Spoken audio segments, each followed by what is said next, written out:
আসসালামু আলাইকুম। ওয়ালাইকুম আসসালাম উস্তাদ, আমার কি শোনা যাচ্ছে? হ্যাঁ, হ্যাঁ, শোনা যাচ্ছে, শোনা যাচ্ছে। সম্মানিত উস্তাদ এবং প্রিয় ভাই ও বোনেরা, আপনাদেরকে সবাইকে স্বাগত জানাচ্ছি মেট্রোপলিটন ইউনিভার্সিটি ইসলামিক সোসাইটি আয়োজিত ফান্ডামেন্টাল অফ ইসলাম কোর্সের আজকের তৃতীয় দার্সে। সবাই দয়া করে মাইক অফ রাখবেন, কোনো প্রশ্ন থাকলে মেসেজ বক্সে লিখবেন এবং অবশ্যই কোয়েশ্চেন এবং আনসার সেশনে থাকবেন। আপনাদের কাছে অনুরোধ, আমাদের আজকের টপিক হচ্ছে শিরক এবং তার প্রকারভেদ এবং তার থেকে বাঁচার উপায়। আপনাদের কোয়েশ্চেন গুলো যদি দার্স রিলেটেড হয় তাহলে সবার জন্য উপকার হয়। আর দেরি না করে উস্তাদকে অনুরোধ করব যে আজকের দাস শুরু করার জন্য।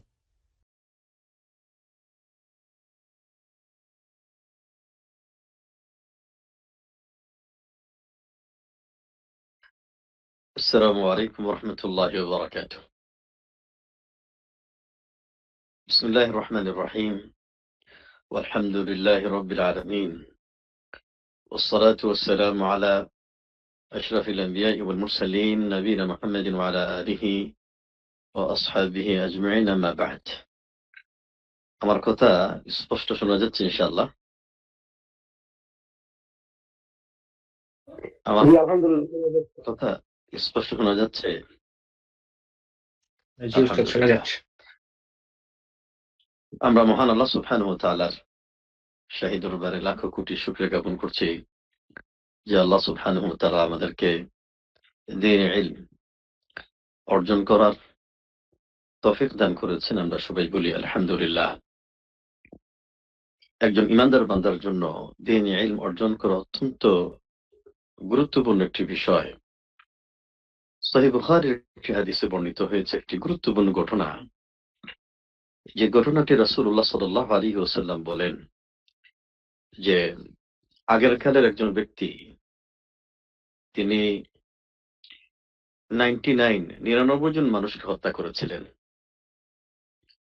99 জন মানুষকে হত্যা করার পর তিনি একটু অনুতপ্ত হলেন। অনুতপ্ত হয়ে তিনি মনে, মনে ভাবলেন আমি 99 জন মানুষকে হত্যা করেছি। আমার তো একদিন মরতে হবে। তখন তিনি অনুশোচনা করে একজন আবিদের কাছে গেলেন। আবিদ যাকে বলা হয় যার কাছে কোরআন সুন্নাহর কোনো জ্ঞান নেই। সাধারণ মানুষ। তিনি শুনে, শুনে আমল করেন। কোরআন থেকে সুন্নাহ থেকে গবেষণা করে অথবা পড়াশোনা করে কোনো আলেম হন নাই। তিনি সাধারণ একজন মানুষ। তিনি একজন ভালো মানুষ, আল্লাহওয়ালা মানুষ। তো তার কাছে গিয়ে তিনি প্রশ্ন করলেন, "ইন্নী কাতালতু 99 নাফসান ফাহাল লি মিন তাওবাহ?" আমি তো 99 জন মানুষকে হত্যা করেছি। আমার জন্য কি তওবার কোন দরজা খোলা আছে? আমি কি তওবা করতে পারবো? এত মানুষকে হত্যা করার পরও? তখন আবিদ ব্যক্তি যেহেতু একজন আবিদ, তার কাছে কোরআন সুন্নাহর তেমন কোনো জ্ঞান নেই।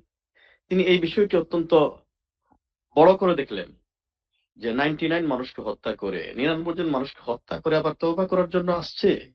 তিনি বললেন, "লাইসা লাকা তাওবা।" তোমার জন্য তওবার দরজা কোনো আর খোলা নেই। তুমি তওবা করতে পারবে না। তোমাকে জাহান্নামে যেতেই হবে।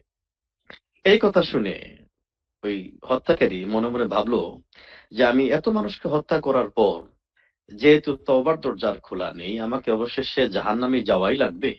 তাহলে তুমি যে ফতোয়া দিয়েছো, তোমাকে বাকি রেখে দুনিয়াতে আর কোনো লাভ নেই।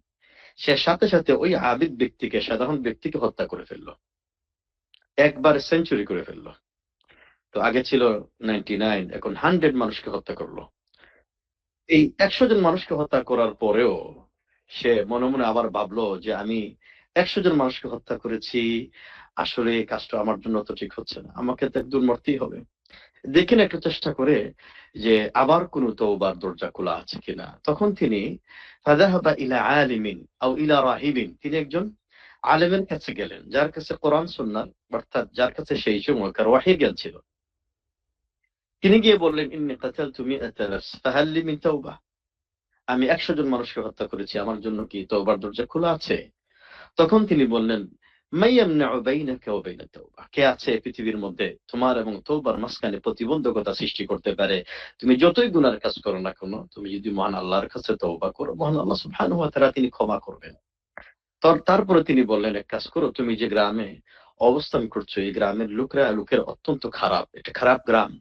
তুমি ওই যে একটা ভালো গ্রাম আছে, ওই ভালো গ্রামের দিকে তুমি চলে যাও।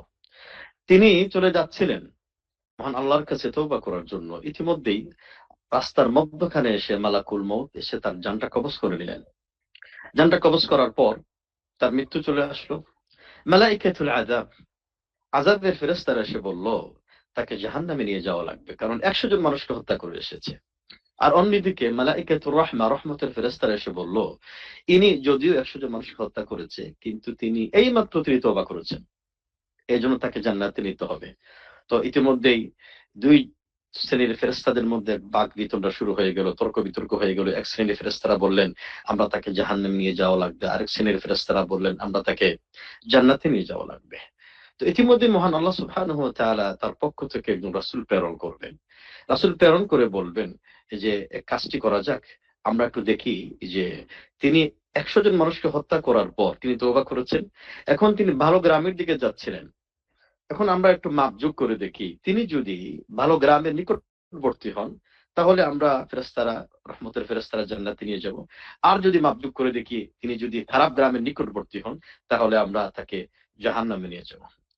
তো মহান আল্লাহ সুবহানাহু ওয়া তাআলার দয়া দেখুন আপনারা, রহমত দেখুন তার বান্দার প্রতি। যে বান্দা তওবা করে, যে বান্দা মহান আল্লাহর কাছে অনুশোচনা করে, তাকে কতই না মহব্বত করেন। তিনি তখন খারাপ গ্রামকে ইশারা করে বললেন, ও আমার খারাপ গ্রাম, তুমি আমার বান্দা থেকে আরো দূরবর্তী হয়ে যাও, আরো দূরে সরে যাও। আবার ভালো গ্রামের দিকে তিনি ইশারা করে বললেন, ও আমার ভালো গ্রাম, তুমি আমার এই বান্দার জন্য আরো নিকটবর্তী হয়ে যাও।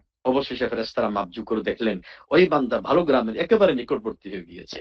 অবশেষে তাকে জান্নাতে নিয়ে যাওয়া হলো। আমার সম্মানিত উপস্থিতি, আমি ঘটনা এই জন্য বললাম, আপনারা একটু চিন্তা ভাবনা করেন।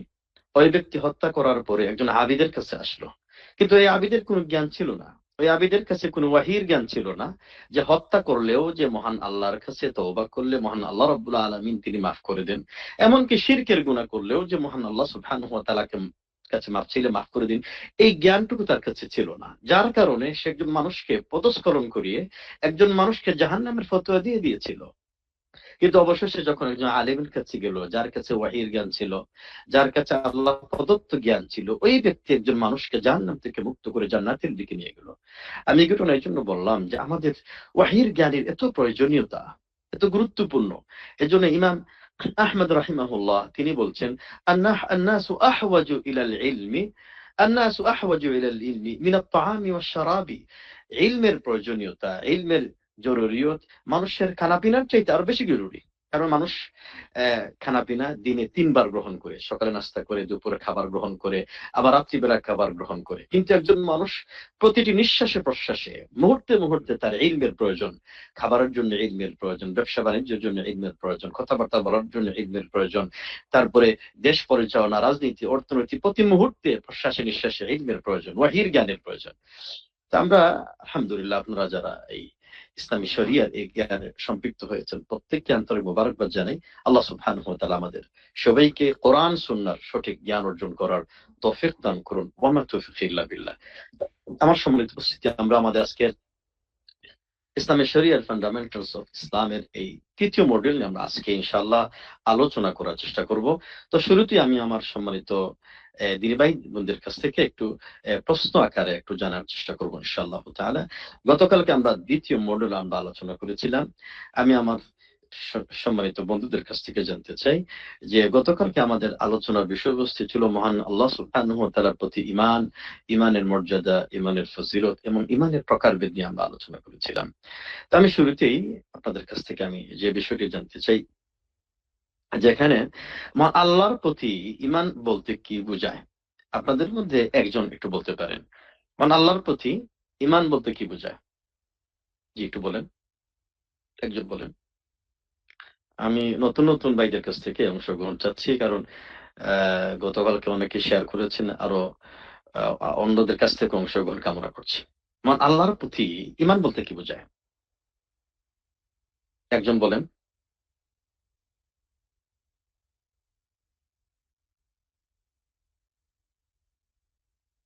কে কেউ নাই? আসসালামু আলাইকুম শেখ। আল্লাহর প্রতি ঈমান বলতে বোঝায় আল্লাহ তাওহীদ রুবুবিয়্যাত, অর্থাৎ রব হিসেবে, পরিচালক হিসেবে আল্লাহ তাআলাকে এক হিসেবে মেনে নেওয়া। তাওহীদে উলুহিয়্যাত, অর্থাৎ ইবাদতের যোগ্য, আমার দোয়া, আমার সালাত, আমার সিয়াম, আমার হুম, মানত, হ্যাঁ, সমস্ত কিছু একমাত্র আল্লাহর উদ্দেশ্যে হওয়া। হুম, এই তাওহীদ উলুহিয়াতকে মেনে নেওয়া এবং তাওহীদ আসমা ওয়া সিফাত, আল্লাহ তাআলার নাম এবং গুণাবলী যে এরকম কোরআন সুন্নাহ বর্ণিত হয়েছে, জি, কোন রকম তাউইল ছাড়া, কোন রকম অপব্যাখ্যা ছাড়া জি। সরাসরি ওইভাবে এই তিনটাকে মেনে নেওয়াই হচ্ছে আল্লাহর উপরে ঈমান নিয়ে আসার ক্ষেত্রে। আহসান্ত, আহসান্ত, মাশাআল্লাহ, শামিউল হক, চমৎকার হয়েছে। আচ্ছা, এই পর্যায়ে আমরা তৌহিদের বা ইমানের যে আমরা বলেছিলাম তার প্রকারভেদ আছে। ইমানের কয়টি প্রকার একটু কেউ বলবেন? অনেকেই মেসেজ দিয়ে বলছেন ইমান বির রুবুবিয়্যাহ ওয়াল উলুহিয়্যাহ। Very good. একজন বলছেন যে মেসেজ করে যে ইমানের ৩টি প্রকার রয়েছে। মাশাআল্লাহ, তাবারাকাল্লাহ। তো ৩টি প্রকার কি, কি? একটু বলেন। ইমানের ৩টি প্রকার একজন বলেন।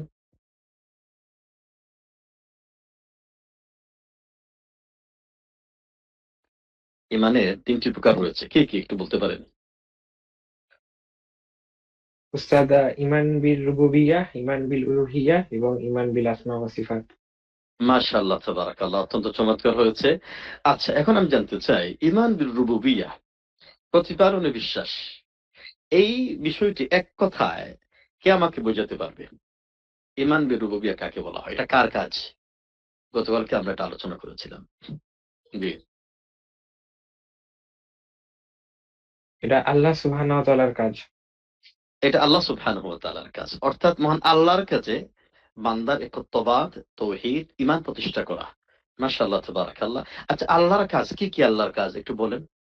এই দুনিয়ার মধ্যে আল্লাহর কি, কি কাজ? যেমন আল্লাহ সুবহানাহু ওয়া তাআলা বৃষ্টি দেন, আল্লাহ সুবহানাহু ওয়া হুম, তাআলা সৃষ্টি করেন, জি, আমাদেরকে রিজিক দেন, জি, সুস্থতা দেন, অসুস্থতা দেন। এগুলা জি। হচ্ছে আল্লাহ সুবহানাহু ওয়া তাআলার কাজ। এগুলো হচ্ছে আল্লাহ সুবহানাহু ওয়া তাআলার কাজ। তাহলে এই কাজগুলো তিনি একাই করেন, না তার সাথে কেউ আছেন? জি না উস্তাদ, উনি একাই করেন। উনি একাই করেন। এর নামই হচ্ছে ঈমান বির রুবুবিয়্যাহ, তার প্রতিপালনে বিশ্বাস। আচ্ছা, ঈমান বিল উলুহিয়্যাহ কাকে বলা হয়? এটা এক কথায় আমরা যেন বুঝতে পারি। এটা হচ্ছে বান্দার কাজে আল্লাহ সুবহানাহু ওয়া তাআলার একাত্মবাদ। বান্দার কাজে আল্লাহ সুবহানাহু ওয়া তাআলার একত্ববাদ প্রতিষ্ঠা করা। জি, যেকোনো একজন বলেন বান্দার কাজ কি, কি? মানে বান্দার ইবাদতে, বান্দার কাজে, যাবতীয় কাজে কি, কি বান্দার কাজ একটু বলেন না সবাই? যেকোনো একজন বলেন। সালাত, সিয়াম, জাকাত, হজ। আ জি, জি, সালাত, সিয়াম অর্থাৎ বান্দার যাবতীয় ইবাদত বন্দেগীতে মহান আল্লাহ রাব্বুল আলামিনের একত্ববাদকে, ঈমানকে প্রতিষ্ঠা করা। আচ্ছা, আরেকটি প্রশ্ন করি। এই পৃথিবীতে আল্লাহ সুবহানাহু ওয়া তাআলা লক্ষ, লক্ষ নবী রাসূল প্রেরণ করেছেন এবং তারা দাওয়াতের কাজ করেছেন। এই নবীদের দাওয়াতের মিশন কোন প্রকারের ঈমান নিয়ে এসেছিলেন? কোন প্রকারের ঈমানের দাওয়াত নিয়ে এসেছিলেন? কে বলতে পারবেন? উলুহিয়া। আল উলুহিয়া। আচ্ছা, আপনারা আরেকটা প্রশ্ন করি। কেন আল্লাহ সুবহানাহু ওয়া তাআলা তাওহীদুল উলুহিয়া, ইবাদতের জন্য, ইবাদতে একত্ববাদ প্রতিষ্ঠার জন্য দাওয়াত নিয়ে এসেছিলেন? কেন রুবুবিয়ত নিয়ে আসলেন না? কেন? শেখ তৎকালীন যত কাফের মুশরিক ছিল শেখ, সবাই রুবিয়াতের ক্ষেত্রে সবাই ঈমান পোষণ করত।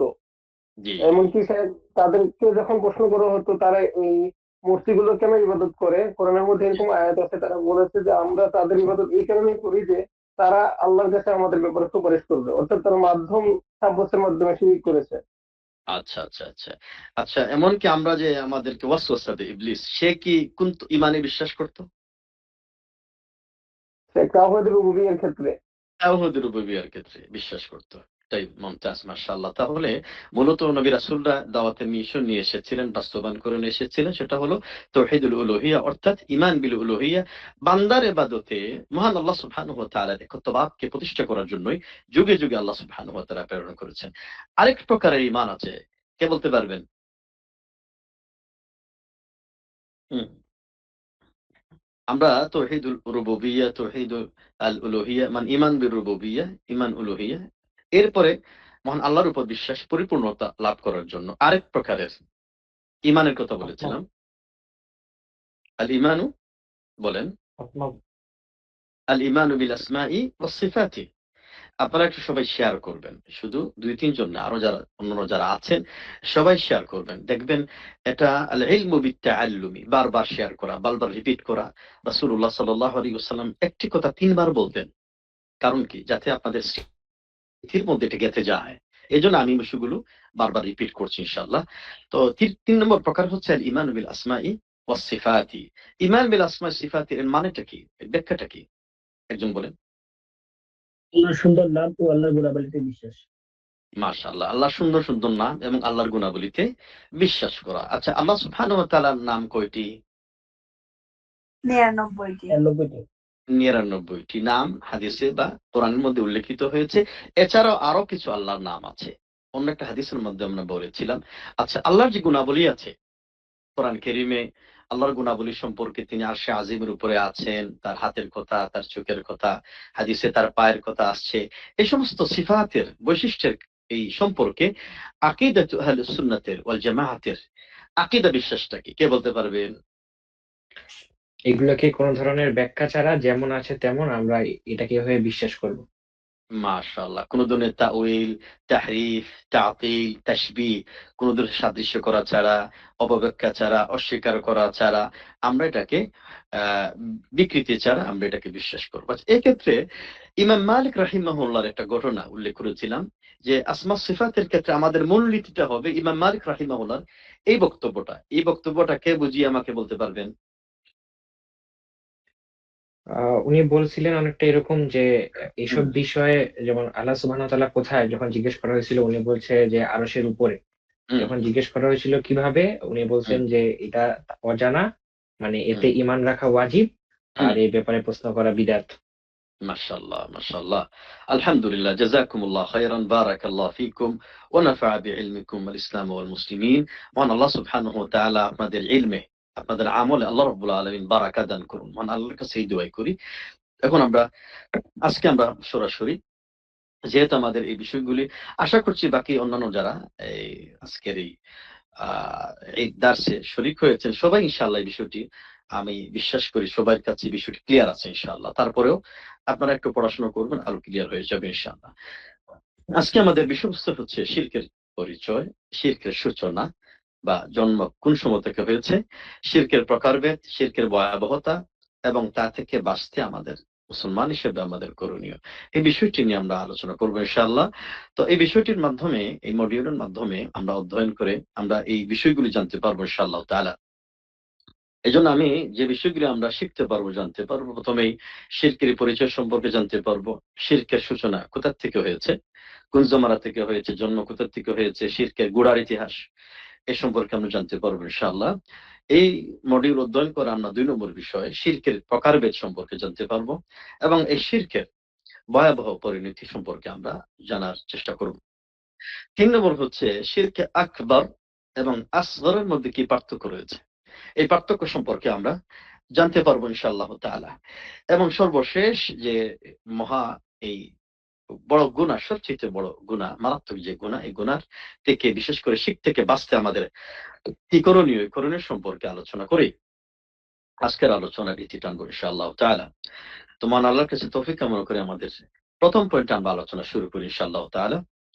প্রথমে আমরা শিরকের পরিচয় নিয়ে আমরা আলোচনা করতে চাই, শিরকের সূচনা নিয়ে আমরা আলোচনা করতে চাই। আমি শুরুতেই বলতে চাই যে একজন ইমানদার বান্দা, মুসলমান বান্দা সর্বপ্রথম আল্লাহর প্রতি ঈমান আনার পরে সর্বপ্রথম তার দায়িত্বই হলো ঈমান বিধ্বংসী। কারণ ঈমান আনার পরে ঈমানটা নষ্ট হতে পারে। ঈমানটা বিনষ্ট হতে পারে। এইজন্য ঈমান বিধ্বংসী সম্পর্কে তাকে জ্ঞান অর্জন করা। তো আমাদের সমাজে অনেকেই বলে যে আমি তো এমন ঈমান এনেছি, আমার তো ঈমান বিনষ্ট হওয়ার কথা না। তো মাঝে মধ্যে যখন আমরা বলি তাজদীদুল ঈমান, ঈমানটা নবায়ন করেন। উনি বলেন যে আমার কি ঈমান পুরাতন হয়ে গিয়েছে, আমি ঈমানটা নবায়ন করব। অনেকেই বলে আমার কি ঈমান এত হালকা, আমার ঈমান বিনষ্ট হয়ে যাবে। না, এরকম কথা মোটেই উচিত হয়নি, এটা সঠিক না। আমরা যখন উযু করি আপনারা সবাই জানেন, উযু ভঙ্গের কারণ আছে কিনা নাই? আছে। উযু করার পরে যদি প্রস্রাব হয়, পায়খানা হয় অথবা বাতাস নির্গত হয় অথবা উযু ভঙ্গের যেকোনো কারণ সংঘটিত হয়, উযু কি হয়ে যায়? উযু বিনষ্ট হয়ে যায়। তেমনি ভাবে ঈমান আনার পরেও কোন ব্যক্তি যদি নাওয়াকিদুল ঈমান, ঈমান বিনষ্টকারী, ঈমান ধ্বংসকারী কোন বিষয় সংঘটিত হয়, তাহলে সাথে, সাথে তার ঈমানটা ধ্বংস হয়ে যাবে, ধূলিসাৎ হয়ে যাবে। এজন্য আল্লামা মুহাম্মদ আব্দুল ওয়াহাব রাহিমাহুল্লাহ তিনি নওয়াকিদুল ঈমান অথবা নওয়াকিদুল ইসলাম, ঈমান বিনষ্টকারী 10টি বিষয়ের উপরে একটি ছোট্ট একটি বই লিখেছেন। এবং এই ছোট্ট বইয়ের মধ্যে প্রথম বিষয়টি তিনি উল্লেখ করেছেন আশ-শিরকু বিল্লাহি সুবহানাহু ওয়া তাআলা, মহান আল্লাহর সাথে শরীক স্থাপন করা। কারণ আমি ঈমান আনলাম, কিন্তু আমি কোন কোন কারণে আমার ঈমানটা বিনষ্ট হতে পারে, কোন কারণ সংঘটিত হলে আমার ঈমানটা ধ্বংস হয়ে যেতে পারে, এই বিষয়টা আমি জানতে পারলাম না, তাহলে তো আমার ঈমান আনার কোনো মানে হয় না। এই জন্য একজন ঈমানদার ব্যক্তির, একজন মুসলমান ব্যক্তির ঈমান আনার পরে সর্বপ্রথম তার দায়িত্ব এবং কর্তব্য হলো এই ঈমান বিনষ্টকারী, ঈমান ধ্বংসকারী শিরক সম্পর্কে, অন্যান্য কারণ সম্পর্কে তার জ্ঞান অর্জন করা। তো আমরা শুরুতে আজকে ঈমান বিধ্বংসকারী, আমরা যে এতক্ষণ পর্যন্ত, গতকাল পর্যন্ত মহান আল্লাহর প্রতি ঈমানের বিষয়টি নিয়ে আমরা আলোচনা করেছি। এই ঈমান আবার ধ্বংস হতে পারে, বিনষ্ট হতে পারে, ঈমান আবার দুলিশাত হয়ে যেতে পারে। এর প্রথম কারণটাই হচ্ছে আশ-শিরকু বিল্লাহি আযজা ওয়া জাল, মহান আল্লাহর সাথে পালন করা। আপনারা দেখবেন মহাগ্রন্থ আল কোরআনুল কারীমের মধ্যে মহান আল্লাহ সুবহানাহু ওয়া তাআলা অনেক জায়গায় এবং নবী মুহাম্মদ সাল্লাল্লাহু আলাইহি ওয়াসাল্লাম অনেক হাদিসের মধ্যে ঈমান আনার পরে সাথে সাথে ঈমান বিধ্বংসী সম্পর্কে অস্বীকার করার কথা বলেছেন। যেমন সূরাতুল বাকারা 256 নম্বর আয়াতে মহান আল্লাহ সুবহানাহু ওয়া তাআলা ইরশাদ করছেন, ফামান ইয়াকফুর বিত-তাগুতি ওয়া ইউমিন বিল্লাহ, যে তাগুতকে অস্বীকার করলো।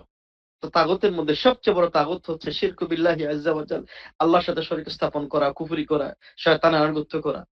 তো এখানে আল্লাহ সুবহানাহু ওয়া তাআলা শুরুতে নেগেটিভের কথা বলেছেন, যে আগে অস্বীকার করো, তারপরে মহান আল্লাহর প্রতি ঈমান আনো।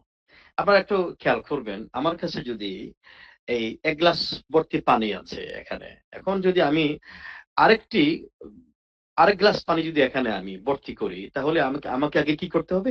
এই গ্লাসটিকে আমাকে খালি করতে হবে। তারপরে না গ্লাসের মধ্যে পানি দিতে হবে। এইজন্য আগে গ্লাসটা খালি করতে হবে। আগে আমার হৃদয়ের মধ্যে যত কুসংস্কার, দৃষ্টিভঙ্গি আছে, শিরকি দৃষ্টিভঙ্গি আছে, পরিপূর্ণভাবে আমাকে এটা অস্বীকার করতে হবে। এজন্য আল্লাহ বললেন, ফামান ইয়াকফুর বিত-তাগুতি, যে ব্যক্তি আগে তাগুতকে অস্বীকার করলো, ওয়া ইউমিন বিল্লাহ, এর প্রতি আল্লাহর প্রতি ঈমান আনলো। এবং আপনারা দেখবেন তাওহীদের এই কালিমার মধ্যে আগে কিন্তু লা ইলাহা, আগে সব পৃথিবীতে যত ইলাহ আছে মহান আল্লাহ রাব্বুল আলামিন ছাড়া, যত মাবুদ আছে মহান আল্লাহ রাব্বুল আলামিন ছাড়া, সমস্ত বাতিল মাবুদকে আমরা অস্বীকার করলাম। ইল্লাল্লাহ, মহান আল্লাহর প্রতি আমরা ঈমান আনলাম, বিশ্বাস স্থাপন করলাম। তাহলে আমাদেরকে দেখতে হচ্ছে এখানে যে ঈমানের 2টি বিষয় অনিবার্য, অত্যন্ত গুরুত্বপূর্ণ।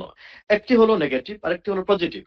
প্রথমে আমাকে অস্বীকার করতে হয় এই পৃথিবীতে যত মহান আল্লাহ রাব্বুল আলামিন ছাড়া যত ইলাহ আছে, সব ইলাহকে আমাকে অস্বীকার করে একমাত্র কেবলমাত্র মহান আল্লাহর প্রতি ঈমান আনয়ন করতে হয়। এই জন্য একজন ব্যক্তির ঈমানদার বা ঈমান পরিপূর্ণ হওয়ার জন্য 2টি বিষয় তাকে অবশ্যই জানতে হবে, 2টি বিষয়ের উপর আমল করতে হবে। একটি বিষয় হচ্ছে নেগেটিভ, আরেকটি বিষয় হচ্ছে পজিটিভ। পজিটিভ বিষয়টা হচ্ছে আমাদেরকে সঠিকভাবে মহান আল্লাহর প্রতি ঈমান আনতে হবে। ঈমান আনার পাশাপাশি আমাদেরকে ঈমান বিরোধী, ঈমান বিধ্বংসী সেই শিরকে আমাকে, আপনাদের সবাইকে অস্বীকার করতে হবে। শিরক থেকে আমাদের মুক্ত থাকতে হবে। এইজন্য কোরআনুল কারীমে মহান আল্লাহ রাব্বুল আলামিন পরে সূরাতুন নিসার 36 নম্বর আয়াতে আল্লাহ সুবহানাহু ওয়া তাআলা ইরশাদ করছেন, ওয়া'বুদুল্লাহা ওয়া লা তুশরিকু বিহি শাইআ, ইবাদত করো মহান আল্লাহ, কিন্তু ইবাদত করার সাথে কিন্তু মহান আল্লাহর সাথে শরীক স্থাপন করা যাবে না। নবী মুহাম্মদ সাল্লাল্লাহু আলাইহি ওয়াসাল্লামের যে হাদিসটি সহিহ মুসলিমের মধ্যে বর্ণিত হয়েছে, আল্লাহ রাসূল সাল্লাল্লাহু আলাইহি ওয়াসাল্লাম তিনি বলেন, মান ক্বালা লা ইলাহা ইল্লাল্লাহ, যে ব্যক্তি লা ইলাহা ইল্লাল্লাহ, আল্লাহ ছাড়া কোনো ইলাহ নাই, এটা বিশ্বাস করলো, ওয়া কাফারা বিমা ইউবাদু মিন দুনিল্লাহ, এবং মহান আল্লাহ রাব্বুল আলামিনের পরিবর্তে যাদের দাসত্ব, গোলামি, ইবাদত করা হয়, ওই সমস্ত সত্তার, ওই সমস্ত জিনিসের সে অস্বীকার করলো, কুফরি করলো, হারুমা মালুহু ওয়া দামুহু, আল্লাহ রাব্বুল আলামিন তার জান মালের নিরাপত্তা দিয়েছেন, গ্যারান্টি দিয়েছেন। তাহলে এই হাদিসের মধ্যে 2টি বিষয় অনিবার্য। তেমনি ভাবে নবী মুহাম্মদ সাল্লাল্লাহু আলাইহি ওয়াসাল্লাম বলেন, হাক্কুল্লাহি আলাল ইবাদি, এই হাদিসটি আপনারা সবাই জানেন, যে হাদিসটি সহিহ বুখারী এবং মুসলিমের মধ্যে একটি চমৎকার একটি ঘটনা বর্ণিত হয়েছে। মুআদ ইবনে জাবাল রাদিয়াল্লাহু আনহু নবী মুহাম্মদ সাল্লাল্লাহু আলাইহি ওয়াসাল্লামের উটের পিছনে বসা ছিলেন। নবী মুহাম্মদ সাল্লাল্লাহু আলাইহি ওয়াসাল্লাম মুআদ ইবনে জাবাল রাদিয়াল্লাহু আনহুকে বললেন, ইয়া মুআদ, ইয়া মুআদ, ইয়া মুআদ। নবী মুআদ রাদিয়াল্লাহু আনহু বললেন, লাব্বাইকা ওয়া সা'দাইকা ইয়া রাসূলুল্লাহ। রাসূল সাল্লাল্লাহু আলাইহি ওয়াসাল্লাম বললেন, ইয়া মুআদ, আবার বললেন, 3 বার বললেন, মুআদ ইবনে জাবাল বললেন, লাব্বাইকা ওয়া সা'দাইকা ইয়া রাসূলুল্লাহ। তখন রাসূল সাল্লাল্লাহু আলাইহি ওয়াসাল্লাম বলেন, আতাদরি মা হাক্কুল্লাহি আলাল ইবাদি, হে মুআদ, বান্দার উপরে আল্লাহর কি হক তুমি কি সেটা জানো? তখন মুআদ ইবনে জাবাল রাদিয়াল্লাহু আনহু বলেছিলেন, ওয়াল্লাহু ওয়া রাসূলুহু আ'লাম, একমাত্র এই বিষয়তে মহান আল্লাহ এবং তার রাসূলই ভালো জানেন। তখন নবী মুহাম্মদ সাল্লাল্লাহু আলাইহি ওয়াসাল্লাম বললেন, হাক্কুল্লাহি আলাল ইবাদি আইয়াবুদুহু ওয়ালা ইউশরিকু বিহি শাইআ, বান্দার উপরে আল্লাহর হক হচ্ছে, অধিকার হচ্ছে, বান্দা একমাত্র কেবলমাত্র ইবাদত করবে, দাসত্ব করবে, গোলামি করবে এক আল্লাহ, এবং ইবাদত করার সাথে সাথে ওয়ালা ইউশরিকু বিহি শাইআ, তার সাথে কোনো শরীক স্থাপন করবে না। তাহলে এই কোরআন কারীমের আয়াত এবং নবী মুহাম্মদ সাল্লাল্লাহু আলাইহি ওয়াসাল্লামের হাদিস থেকে আমরা যে বিষয়টি জানতে পারলাম, একজন ঈমানদার ব্যক্তির ঈমান আনার সাথে সাথে তাকে অস্বীকার করতে হবে, শিরক অস্বীকার করতে হবে, কুফরিকে অস্বীকার করতে হবে। তাহলে ঈমানের পরিপূর্ণ ঈমান আনানোর জন্য দুটি বিষয় অনিবার্য, একটি হলো পজিটিভ, আরেকটি হলো নেগেটিভ। পজিটিভ হচ্ছে মন আল্লাহর প্রতি ইসবাত, সেটাকে স্বীকৃতি দেওয়া, আর নেগেটিভ হচ্ছে অস্বীকার করা। কিসের অস্বীকার করা? শিরক অস্বীকার করা। কারণ একজন ব্যক্তি ঈমান আনলো কিন্তু তিনি শিরক অস্বীকার করলেন না, এটা তার ঈমানদার বলা যাবে না। একজন ব্যক্তি ঈমান আনলো, তিনি কুফরিকে অস্বীকার করলেন না, এই ব্যক্তিকে ঈমানদার বলা যাবে না। তাহলে আমরা এই শিরকের বিষয়টি একজন ঈমানদারের ঈমান পরিপূর্ণ হওয়ার জন্য প্রথম ঈমান আনতে হবে, পাশাপাশি তাকে যত ধরনের শিরক রয়েছে, মানে আল্লাহর সাথে শরীক স্থাপন করা হয়, সব ধরনের শিরকে তাকে অস্বীকার করতে হবে, কুফরি করতে হবে। এরপর যে আমরা আসুন, আমরা যেহেতু আমাদের এই ঈমানদার বান্দার অনিবার্য দুটি দাবির কথা আমরা আলোচনা করি, শিরকের আবিধানিক এবং পারিপার্শ্বিক বিষয় নিয়ে আমরা আলোচনা করার চেষ্টা করি। এখানে শিরকের আবিধানিক অর্থ আপনাদের সামনে উল্লেখ করেছি। আল্লামা ইবনে মনজুর রাহিমাহুল্লাহ তিনি বলেছেন, আশ-শারকাতু ওয়াশ-শারকাতু, আশ-শারিকাতু ওয়াশ-শারকাতু, যেটা আমরা বলি যে দুটি শরীকের সংমিশ্রণ বলি আমরা। আমরা যখন কোনো ব্যবসা বাণিজ্য পরিচালনা করি, আমার যখন কোনো অ্যাসেট কম থাকে, আমার এই ধন, আমাদের পুঁজি কম থাকে, তখন আমরা মাঝে মধ্যে পার্টিসিপেশন করি, শেয়ার করি, যে দুইজন তিনজন আমরা অ্যাসোসিয়েট আমরা সাথে নিয়ে আমরা তিনজনের একটা কোম্পানি করি। তো কোম্পানির আরবি হচ্ছে শারিকা, মানে দুইজন তিনজন মিলে একটা শারিকা, একটা কোম্পানি করা। যাতে আমার তো আসলে পুঁজি কম, অনেক সময় কি হয় পুঁজি আছে কিন্তু আমার শক্তি কম, অনেক সময় আমার সুখ শক্তি আছে, পুঁজি আছে, কিন্তু আমার সময় কম, আমার বুদ্ধি কম। মানুষ মূলত এই তিনটি কারণে শিরক করে। একটি কারণ হচ্ছে পুঁজি কম, আরেকটি কারণ হচ্ছে বুদ্ধি কম, আরেকটি কারণ হচ্ছে তার শক্তি সামর্থ্য কম। তাহলে যে দৃষ্টিভঙ্গিতে মানুষ শরিকানা করে, সংমিশ্রণ করে, এই তিনটি দৃষ্টিভঙ্গির কিন্তু কোনটি মহান আল্লাহর কাছে নাই। এই জন্য শিরক করতে হবে। মন আল্লাহ সুবহানাহু ওয়া তাআলার পুঁজি কম নাকি? না। মা ইনদাকুম ইয়ানফাদ, তোমাদের কাছে যা আছে সবকিছু ফুরিয়ে যায়। ও মা ইনদাল্লাহি বাক, মানে আল্লাহর কাছে যা আছে চিরস্থায়ী থাকে, কোনো কিছু ফুরিয়ে শেষ হয়ে যায় না। আল্লাহর কি শক্তি কম? মানুষেরা শক্তির কারণেই অন্যের সাথে শরীক স্থাপন করে, শরিকানা ব্যবসা বাণিজ্য করে। আল্লাহ সুবহানাহু ওয়া তাআলা বলেন, ওয়া আন্নাল কুওয়াতা লিল্লাহি জামিআ, সমস্ত শক্তির উৎসই হচ্ছেন মহান আল্লাহ সুবহানাহু ওয়া তাআলা। তারপরে আল্লাহর কি বুদ্ধি কম? না। ওয়া মা উতীতুম মিনাল ইলমি ইল্লা কালিলা, তোমাদেরকে যে জ্ঞান দান করা হয়েছে সামান্যতম জ্ঞান দান করা হয়েছে। আর সমস্ত মালিক, সমস্ত জ্ঞানের অধিকারী একমাত্র মালিক আলিমুল গায়বি ওয়াশ শাহাদা, আলিম, তিনি একমাত্রই জানেওয়ালা। এই জন্য কোরআন কারীমে আল্লাহ সুবহানাহু ওয়া তাআলার সিফাতে তিনটি নাম, এই তিনটি নামের সাথে একটা হলো আলিম, আরেকটা হচ্ছে আলিম, আরেকটা হচ্ছে আল্লাম। সুবহানাল্লাহ, আল্লাহ যে জ্ঞানী, আল্লাহ যে অতীব জ্ঞানী, আল্লাহ যে মহা জ্ঞানী। তাহলে মহান আল্লাহর জ্ঞানের অভাব নেই। তাহলে মূলত এই তিনটি দুর্বলতার কারণে পৃথিবীতে মানুষ একজন আরেকজনের সাথে কোম্পানি, শেয়ার, ব্যবসা বাণিজ্য করে, কিন্তু মহান আল্লাহর ক্ষেত্রে তো এটা হতে পারে না। তো যাই হোক, এটা আমরা শারিকা, শিরক বা কোম্পানি, মূলত দুই শরিকের সংমিশ্রণকে বলা হয়, এটা হলো শিরকুন, এটাকে বলা হয়। আমরা যদি ইসলামী পরিভাষায় শিরক কাকে বলা হয় এই বিষয়ে ডক্টর ইব্রাহিম বারিকান আল বুরাইকান হাফিজাহুল্লাহ তিনি চমৎকারভাবে শিরকের দুটি অর্থ করেছেন। এই দুটি অর্থ আপনারা অনুধাবন করার চেষ্টা করবেন। একটি অর্থ হচ্ছে সাধারণ অর্থ, তার অর্থ হচ্ছে গায়রুল্লাহকে, অর্থাৎ আল্লাহ ছাড়া, গায়রুল্লাহ মানে আল্লাহ ছাড়া, মন আল্লাহ রাব্বুল আলামিনের সমতুল্য বৈশিষ্ট্যের সমতুল্য মনে করা, সমকক্ষ মনে করা।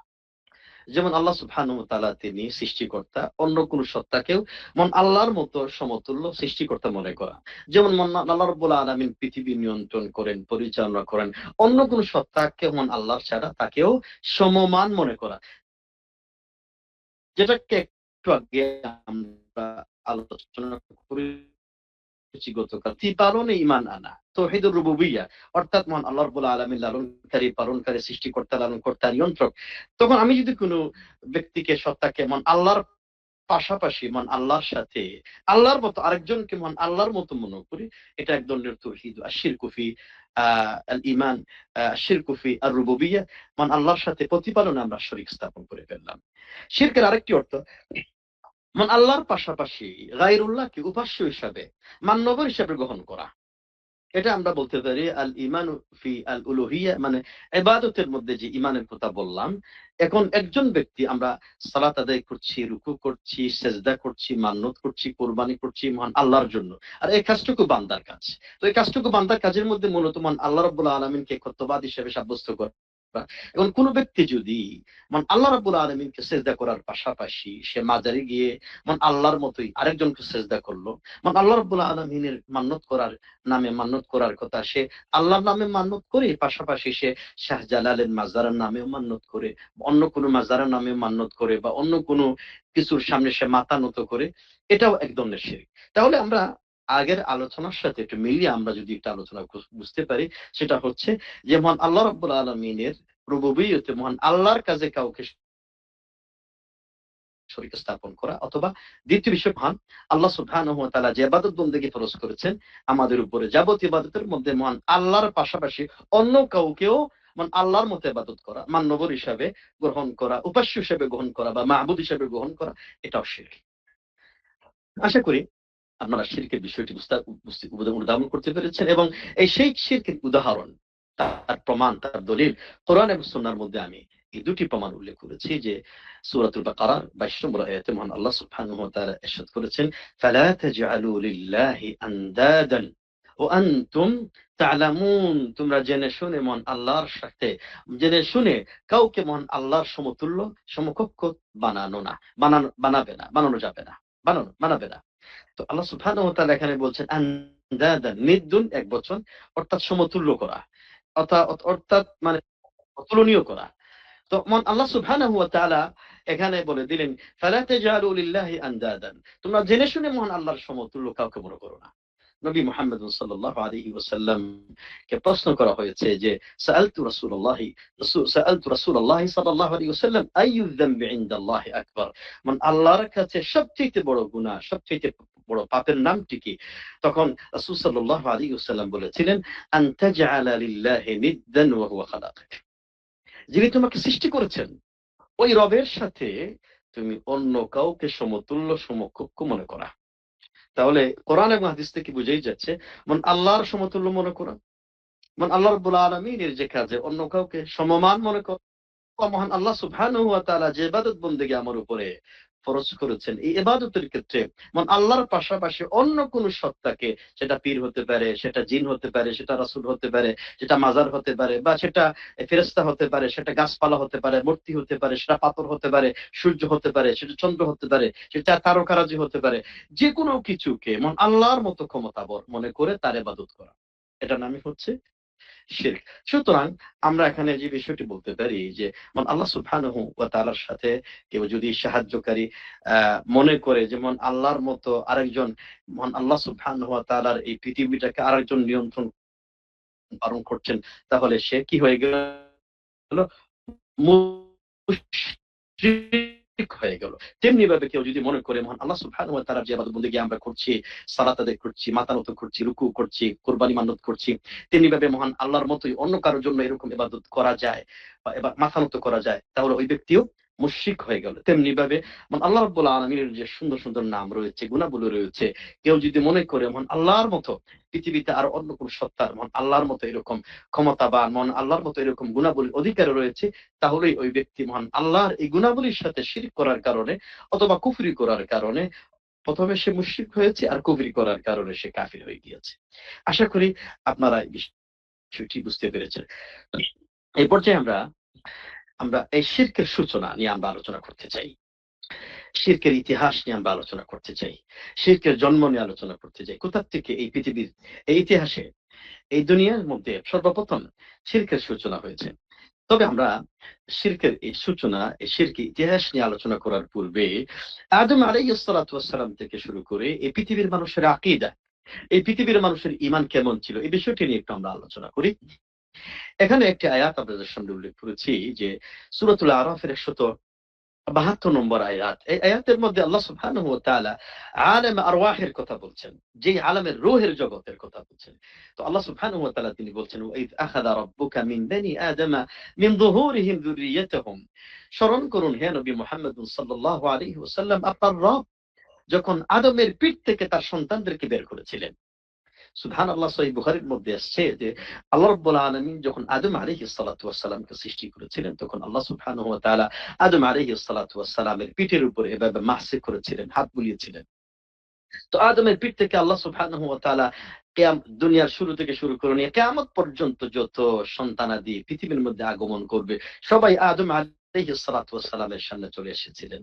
তখন আল্লাহ সুবহানাহু ওয়া তাআলা সবাইকে রূহের জগতে আদম আলাইহিস সালাতু ওয়াস সালাম থেকে শুরু করে নিয়ে কিয়ামত পর্যন্ত যারাই আসবে সবাইকে রূহের জগতে আলামুল আরওয়াহের মধ্যে প্রশ্ন করেছিলেন, আলাস্তু বিরাব্বিকুম, বলতো আমি কি তোমাদের রব নই? আমি তোমাদেরকে সৃষ্টি করেছি, তোমাদের আব্বাকে আমি সৃষ্টি করেছি।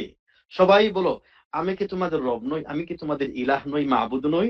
তখন আলমের এই জগতে, রূহের জগতে সবাই এক যুগে বলেছিল কালু বালা, অবশ্যই আপনি আমাদের রব।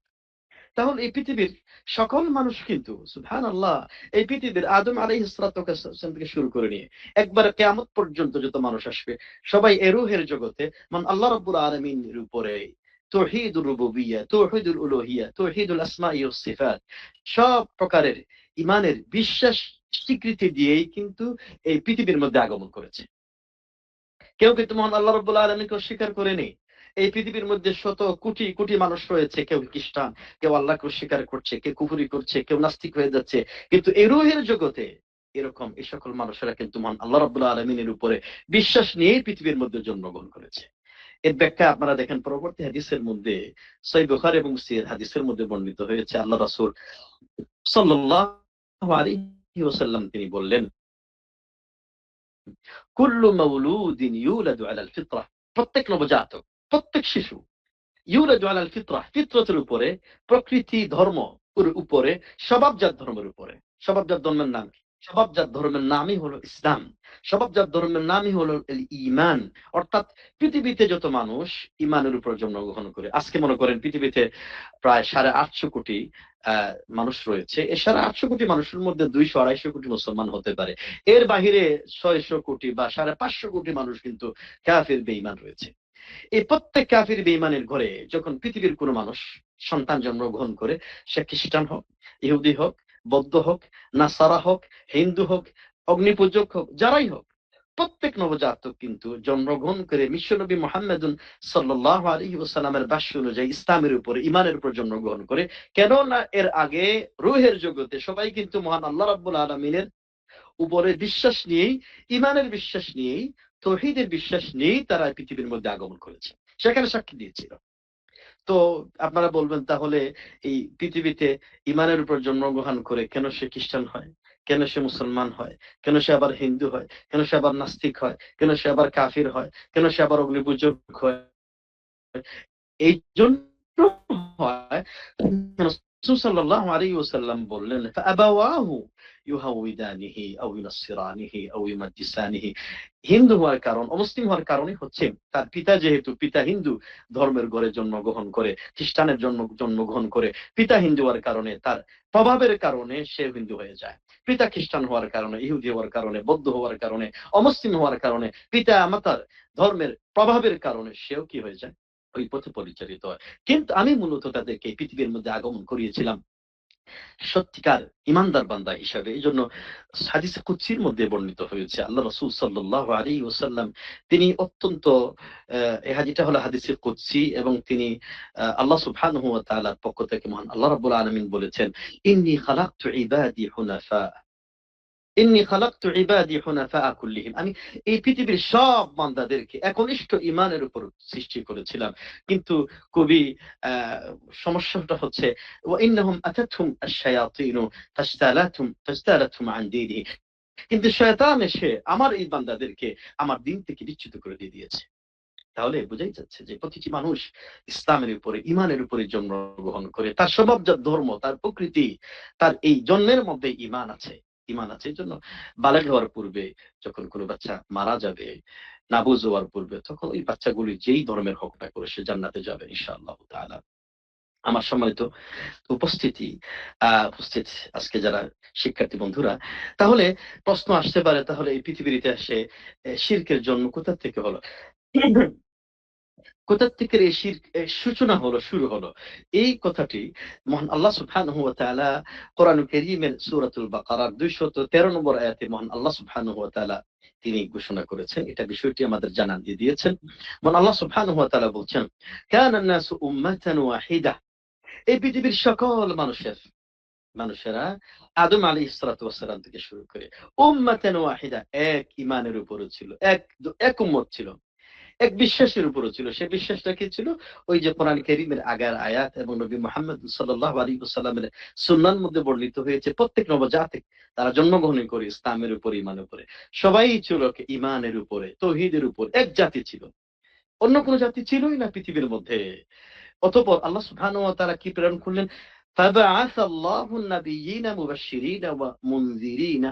অতঃপর এই পৃথিবীর মধ্যে যখন ঈমান নিয়ে বিভ্রান্তি শুরু হয়ে গেল, তখন এই জাতিকে ঈমানের দিকে ফিরিয়ে আনার জন্য মহান আল্লাহ রাব্বুল আলামিন যুগে যুগে নাবিয়্যিন সুসংবাদ দিয়ে সতর্কতা স্বরূপ তাদেরকে কাছে কি করে প্রেরণ করেছিলেন? নবী রাসূল প্রেরণ করেছিলেন। তাহলে কতদিন ছিল এই পৃথিবীর মানুষ? কতদিন ঈমানের উপর ছিল? কত বছর পরে তাদের মধ্যে শিরকের সূচনা হয়? এই আয়াতের আলোকে আল্লাহ রাসূল সাল্লাল্লাহু আলাইহি ওয়াসাল্লামের সাহাবী আব্দুল্লাহ ইবনে আব্বাস, এই হাদিসটি ইমামুল বুখারী রাহিমাহুল্লাহ তিনি বুখারীর শর্ত অনুযায়ী হাদিসটি ইমাম আল হাকিম রাহিমাহুল্লাহ তিনি বর্ণনা করেছেন। সেটা কি?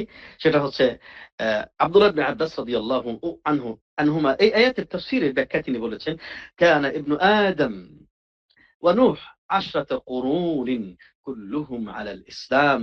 আদম আলাইহিস সালাতু ওয়াস সালাম থেকে শুরু করে নিয়ে পরবর্তী 10 যুগ পর্যন্ত, 10 যুগ মানে কারনুন বলা হয় এক যুগ, এক যুগ অর্থ হচ্ছে 100 বছর। তো 10 কুরুনিন অর্থ হলো 10 যুগ, অর্থাৎ 1000 বছর। 1000 বছর পর্যন্ত, মানে আদম আলাইহিস সালাতু ওয়াস সালামের শুরু থেকে নিয়ে পরবর্তী 1000 পর্যন্ত পৃথিবীর সব মানুষ এক উম্মাহ, এক আকীদার উপরে, মহান আল্লাহ রাব্বুল আলামিনের ঈমানের উপরে সবাই একত্রিত ছিল। কিন্তু পরবর্তীতে কি হয়েছে? পরবর্তীতে এই 1000 বছর অতিবাহিত হওয়ার পরেই এই শিরকের সূচনা হয়েছে, জন্ম হয়েছে। অতঃপর মহান আল্লাহ সুবহানাহু ওয়া তাআলা এই আয়াতে বললেন, ফাবাআসাল্লাহু নাবিয়্যিনা, যখন শিরকের সূচনা হলো, আল্লাহ রাব্বুল আলামিন এই পৃথিবীতে প্রথম রাসূল নূহ আলাইহিস সালাতু ওয়াস সালামকে তিনি প্রেরণ করলেন। এই ঘটনা কিভাবে সংঘটিত হলো? এই পৃথিবীর ইতিহাসে কিভাবে শিরকের সূচনা হলো? আল্লাহ সুবহানাহু ওয়া তাআলা সূরা নূহের এই 23 নম্বর আয়াতে এই শিরকের ইতিহাসের কথা, সূচনার কথা বলতে গিয়ে বলেন, ওয়াকালু লা তাযারুন্না আলিহাতাকুম ওয়া লা তাযারুন্না ওয়াদ্দান ওয়া লা সুওয়াআন ওয়া লা ইয়াগুসা ওয়া ইয়াউকা ওয়া নাসরা। কাফেররা বলল, কোন সময় কাফেররা বলল? ওই যে নূহ আলাইহিস সালাতু ওয়াস সালাম যখন জাতির কাছে দাওয়াত দিতে গেলেন, নূহ আলাইহিস সালাতু ওয়াস সালাম যখন এসে দেখলেন যে এই নূহ আলাইহিস সালাতু ওয়াস সালামের জাতির মধ্যে শিরকের সূচনা হয়ে গিয়েছে। কিভাবে শিরকের সূচনা হলো? নূহ আলাইহিস সালাতু ওয়াস সালাম তাদেরকে তো তিনি দিনে রাত্রিতে দাওয়াতের কাজ করেছিলেন, তারা নাফরমান হয়ে গিয়েছিল। তখন নূহ আলাইহিস সালাতু ওয়াস সালামের জাতির মধ্যে 5 জন খুব 5 জন খুব ভালো নেককার বান্দা ছিলেন। একজনের নাম ছিল ওয়াদ্দান, আরেকজনের নাম ছিল সুওয়াআন, আরেকজনের নাম ছিল ইয়াগুস, আরেকজনের নাম ছিল ইয়াউক, আরেকজনের নাম ছিল নাসরা। এই 5 জন ব্যক্তি খুব ভালো মানুষ ছিলেন। নূহ আলাইহিস সালাতু ওয়াস সালামের জাতির, নূহ আলাইহিস সালাতু ওয়াস সালামের উম্মত ছিলেন, ভালো মানুষ ছিলেন। এই নূহ আলাইহিস সালাতু ওয়াস সালাম যখন তিনি ইন্তেকাল করলেন, পরবর্তীতে নূহ আলাইহিস সালাতু ওয়াস সালামের এই জাতির এই 5 জন লোকও যখন তারা ইন্তেকাল করলো, তখন ইন্তেকাল করার পরে এই হাদিসটি ঘটনাটি এই ব্যাখ্যায় ইবনে আব্বাস রাদিয়াল্লাহু আনহু সহিহ বুখারী থেকে বর্ণিত ইবনে আব্বাস রাদিয়াল্লাহু আনহুমা তিনি বলছেন যে আসমাউ রিজালুন সালিহিন মিন কওমি নূহ, এই যে সূরা নূহের মধ্যে 5 জন নেককার ব্যক্তি ছিলেন, তারা ছিলেন ভালো বড় মানুষ ছিলেন, আল্লাহওয়ালা মানুষ ছিলেন। কি হয়েছে? ফালাম্মা হালাকু আওহা আশ-শাইতানু ইলা কওমিহিম, এই 5 জন নেককার মানুষ ছিলেন, ভালো মানুষ ছিলেন, তারা যখন ইন্তেকাল করলো, শয়তান এই জাতির কাছে এসে বলল, ওয়াহী নাযিল করলো, জাতির কাছে ইলহাম দিল, একটা মেসেজ দিল, আনিনসিবু ইলা মাজালিসিহিম আল্লাতী কানু ইয়াজলিসুনা ফিহা আনসাবা। এই সমস্ত ব্যক্তিরা তারা এই নূহ আলাইহিস সালাতু ওয়াস সালাম জাতির মধ্যে বিভিন্ন প্রোগ্রামে, বিভিন্ন মজলিসে বসে, প্রোগ্রামে বসে তারা বিভিন্ন ধরনের নসিহত করতেন, আল্লাহর দিনের দিকে আহ্বান করতেন। শয়তান এসে বলল, এক কাজ করো তোমরা, এই যে আল্লাহওয়ালা এগুলো মানুষ ছিলেন, তোমরা এক কাজ করো, ওই সমস্ত ব্যক্তিদের নামে তোমরা একটা মূর্তি বানিয়ে ফেলো, এবং তোমরা তোমাদের এই বিভিন্ন প্রোগ্রামে, তারা যে মজলিসে বসে, প্রোগ্রামে বসে বক্তব্য দিতেন, সেখানে এই মূর্তিগুলো তাদের নামে তোমরা স্থাপন করো। তোমরা তাদেরকে দেখলে তোমরা তোমাদের ইবাদতের মধ্যে একটা ইন্সপাইরেশন, একটা উৎসাহ উদ্দীপনা সৃষ্টি হবে, তোমরা এই কাজটুকু করো। শয়তান প্রথমে তাদেরকে এরকম উৎসাহ উদ্দীপনা তাদের মধ্যে শুরু করলো। তখনও কিন্তু তাদের ইবাদত করা হতো না, তখন শুধুমাত্র তাদেরকে সম্মান প্রদর্শন করা হতো। এবং শয়তান বলেছিল, তোমরা তাদেরকে দেখবে, তোমাদের মধ্যে দেখলেই তোমাদের মধ্যে তাদের ইবাদতের কথা মনে হবে, তোমরা ভালো পথে চলতে থাকবে। তখন ওই জাতি এই কাজটা করলো, ফাআলু ফালাম তু'বাদ, তখন পর্যন্ত ওই সমস্ত মূর্তির কি করা হতো না, ইবাদত করা হতো না, তাদের সামনে মাথা নত করা হতো না। তবে এই জেনারেশন, চিন্তা করেছেন, এই জেনারেশন যখন হাত্তা ইদা হালাকা উলাইকা ওয়া তানাসসাখাল ইলমু, এই জেনারেশন, যে জেনারেশনে ওই সমস্ত মূর্তিগুলির সম্মান প্রদর্শন করা হতো কিন্তু কোনো ইবাদত করা হতো না, তখন ওই জেনারেশন মৃত্যুবরণ করলো। ওই জেনারেশন যখন মৃত্যুবরণ করলো, পরবর্তী জেনারেশন যখন আসলো, পরবর্তী জেনারেশন কিন্তু ওই মূর্তির ইতিহাস, ওই এরা যে নেককার বান্দা ছিলেন, এই ইতিহাসটা তারা ভুলে গেল, ইতিহাসটা তাদের জানা ছিল না।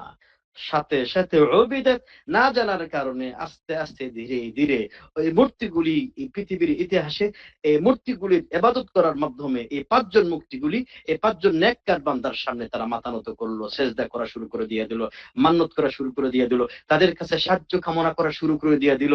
আল্লাহ সুবহানাহু ওয়া তাআলা এই বান্দাগুলোকে সৃষ্টি করেছিলেন ইবাদত করার জন্য, ঈমান আনার জন্য।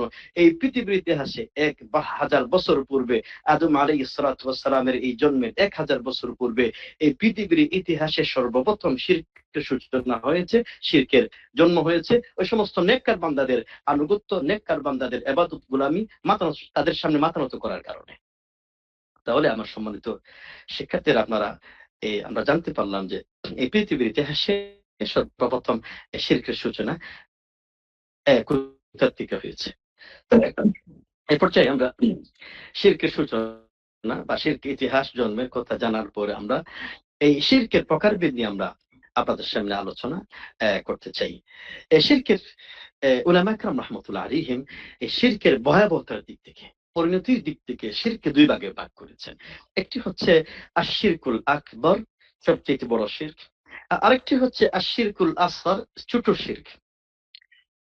তো আমরা এই শিরকে আকবরের পরিচয় নিয়ে আলোচনা করলে, শিরকে আসগরের পরিচয় নিয়ে আলোচনা করলে আপনাদের সামনে বিষয়টি আরো ক্লিয়ার হয়ে যাবে ইনশাআল্লাহ।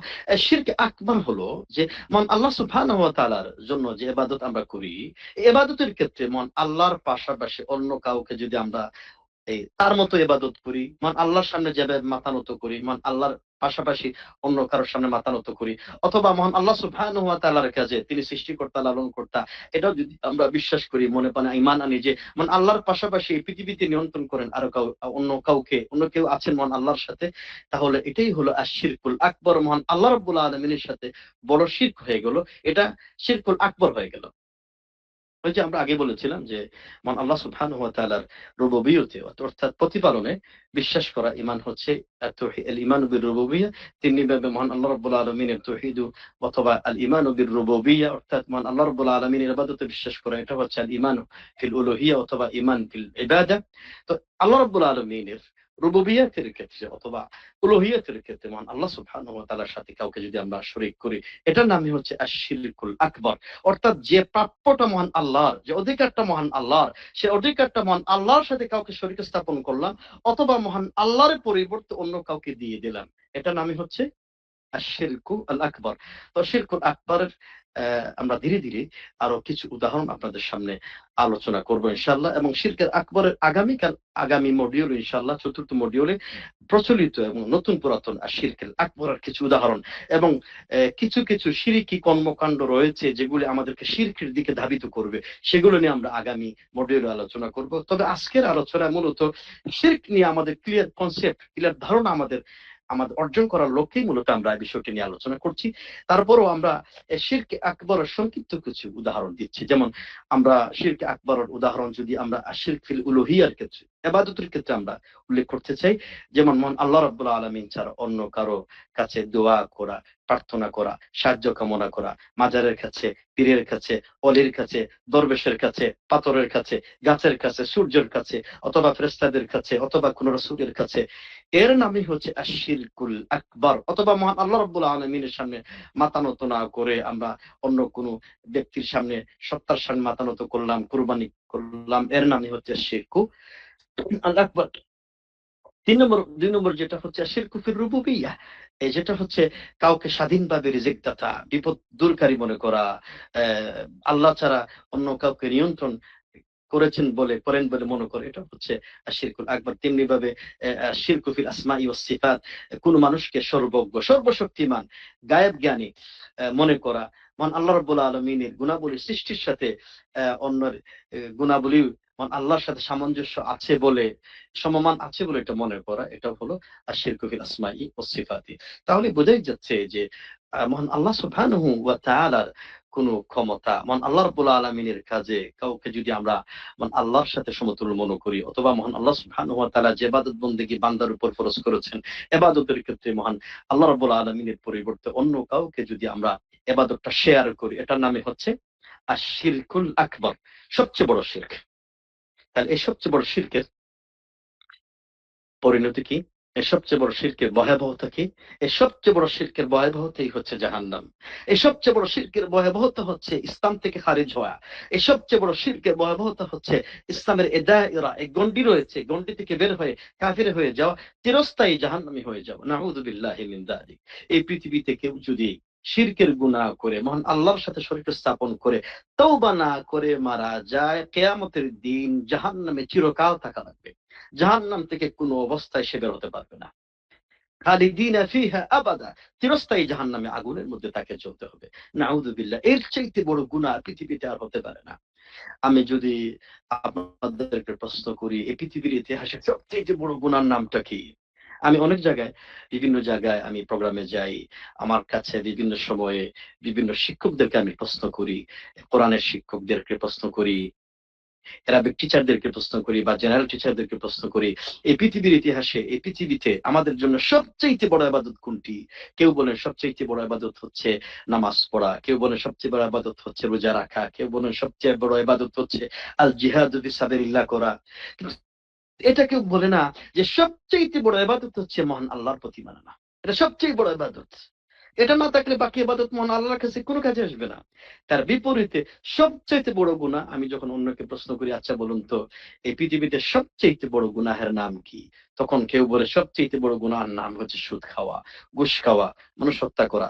কিন্তু এই হৃদয়ের মধ্যে সবচেয়ে বড় গুনাহের নাম যে মহান আল্লাহর সাথে শরীক স্থাপন করা, এটা অনেকেই এটা উত্তর দিতে পারেন না।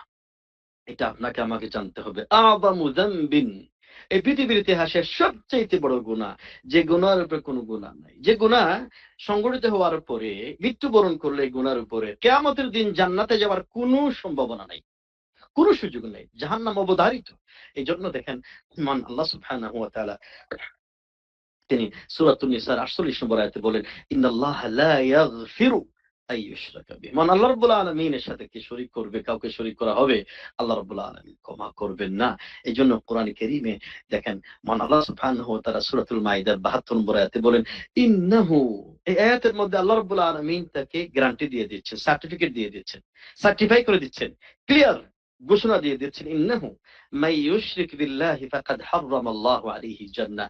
নিশ্চয়ই যে ব্যক্তি মহান আল্লাহর সাথে শরীক স্থাপন করে, আল্লাহ রাব্বুল আলামিন তার জন্য একেবারেই চিরস্থায়ী জান্নাতকে তার জন্য হারাম করে দেন।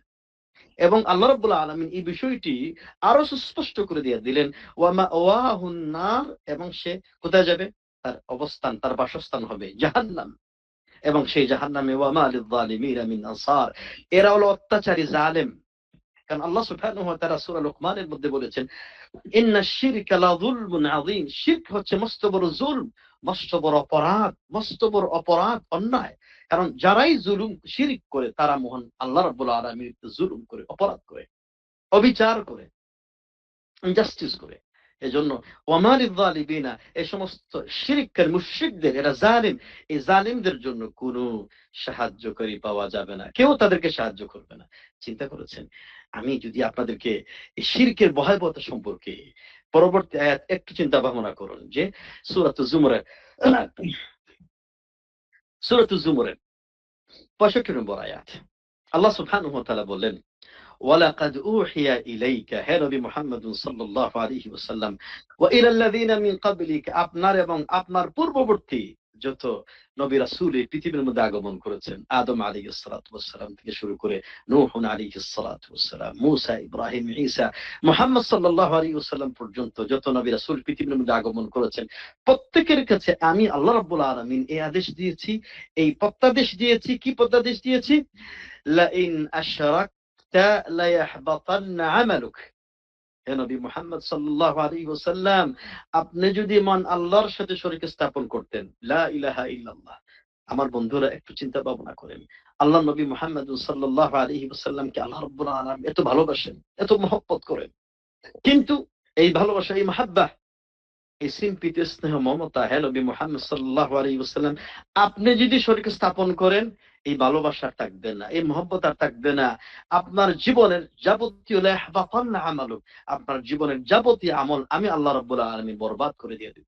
শুধু বরবাদ করব না, ওয়ালা তাকুনান্না মিনাল খাসিরিন, আপনি কিয়ামতের দিন ক্ষতিগ্রস্তের মধ্যে শামিল হয়ে যাবেন। ক্ষতিগ্রস্ত কারা? ফিরআউন, হামান, আবু জাহল, উতবা, শাইবা, এদের মধ্যে আপনি শামিল হয়ে যাবেন। চিন্তা করেছেন কি ট্রেড আল্লাহ রাব্বুল আলামিন দিয়েছেন? শিরকের ব্যাপারে কোনো কম্প্রোমাইজ নেই।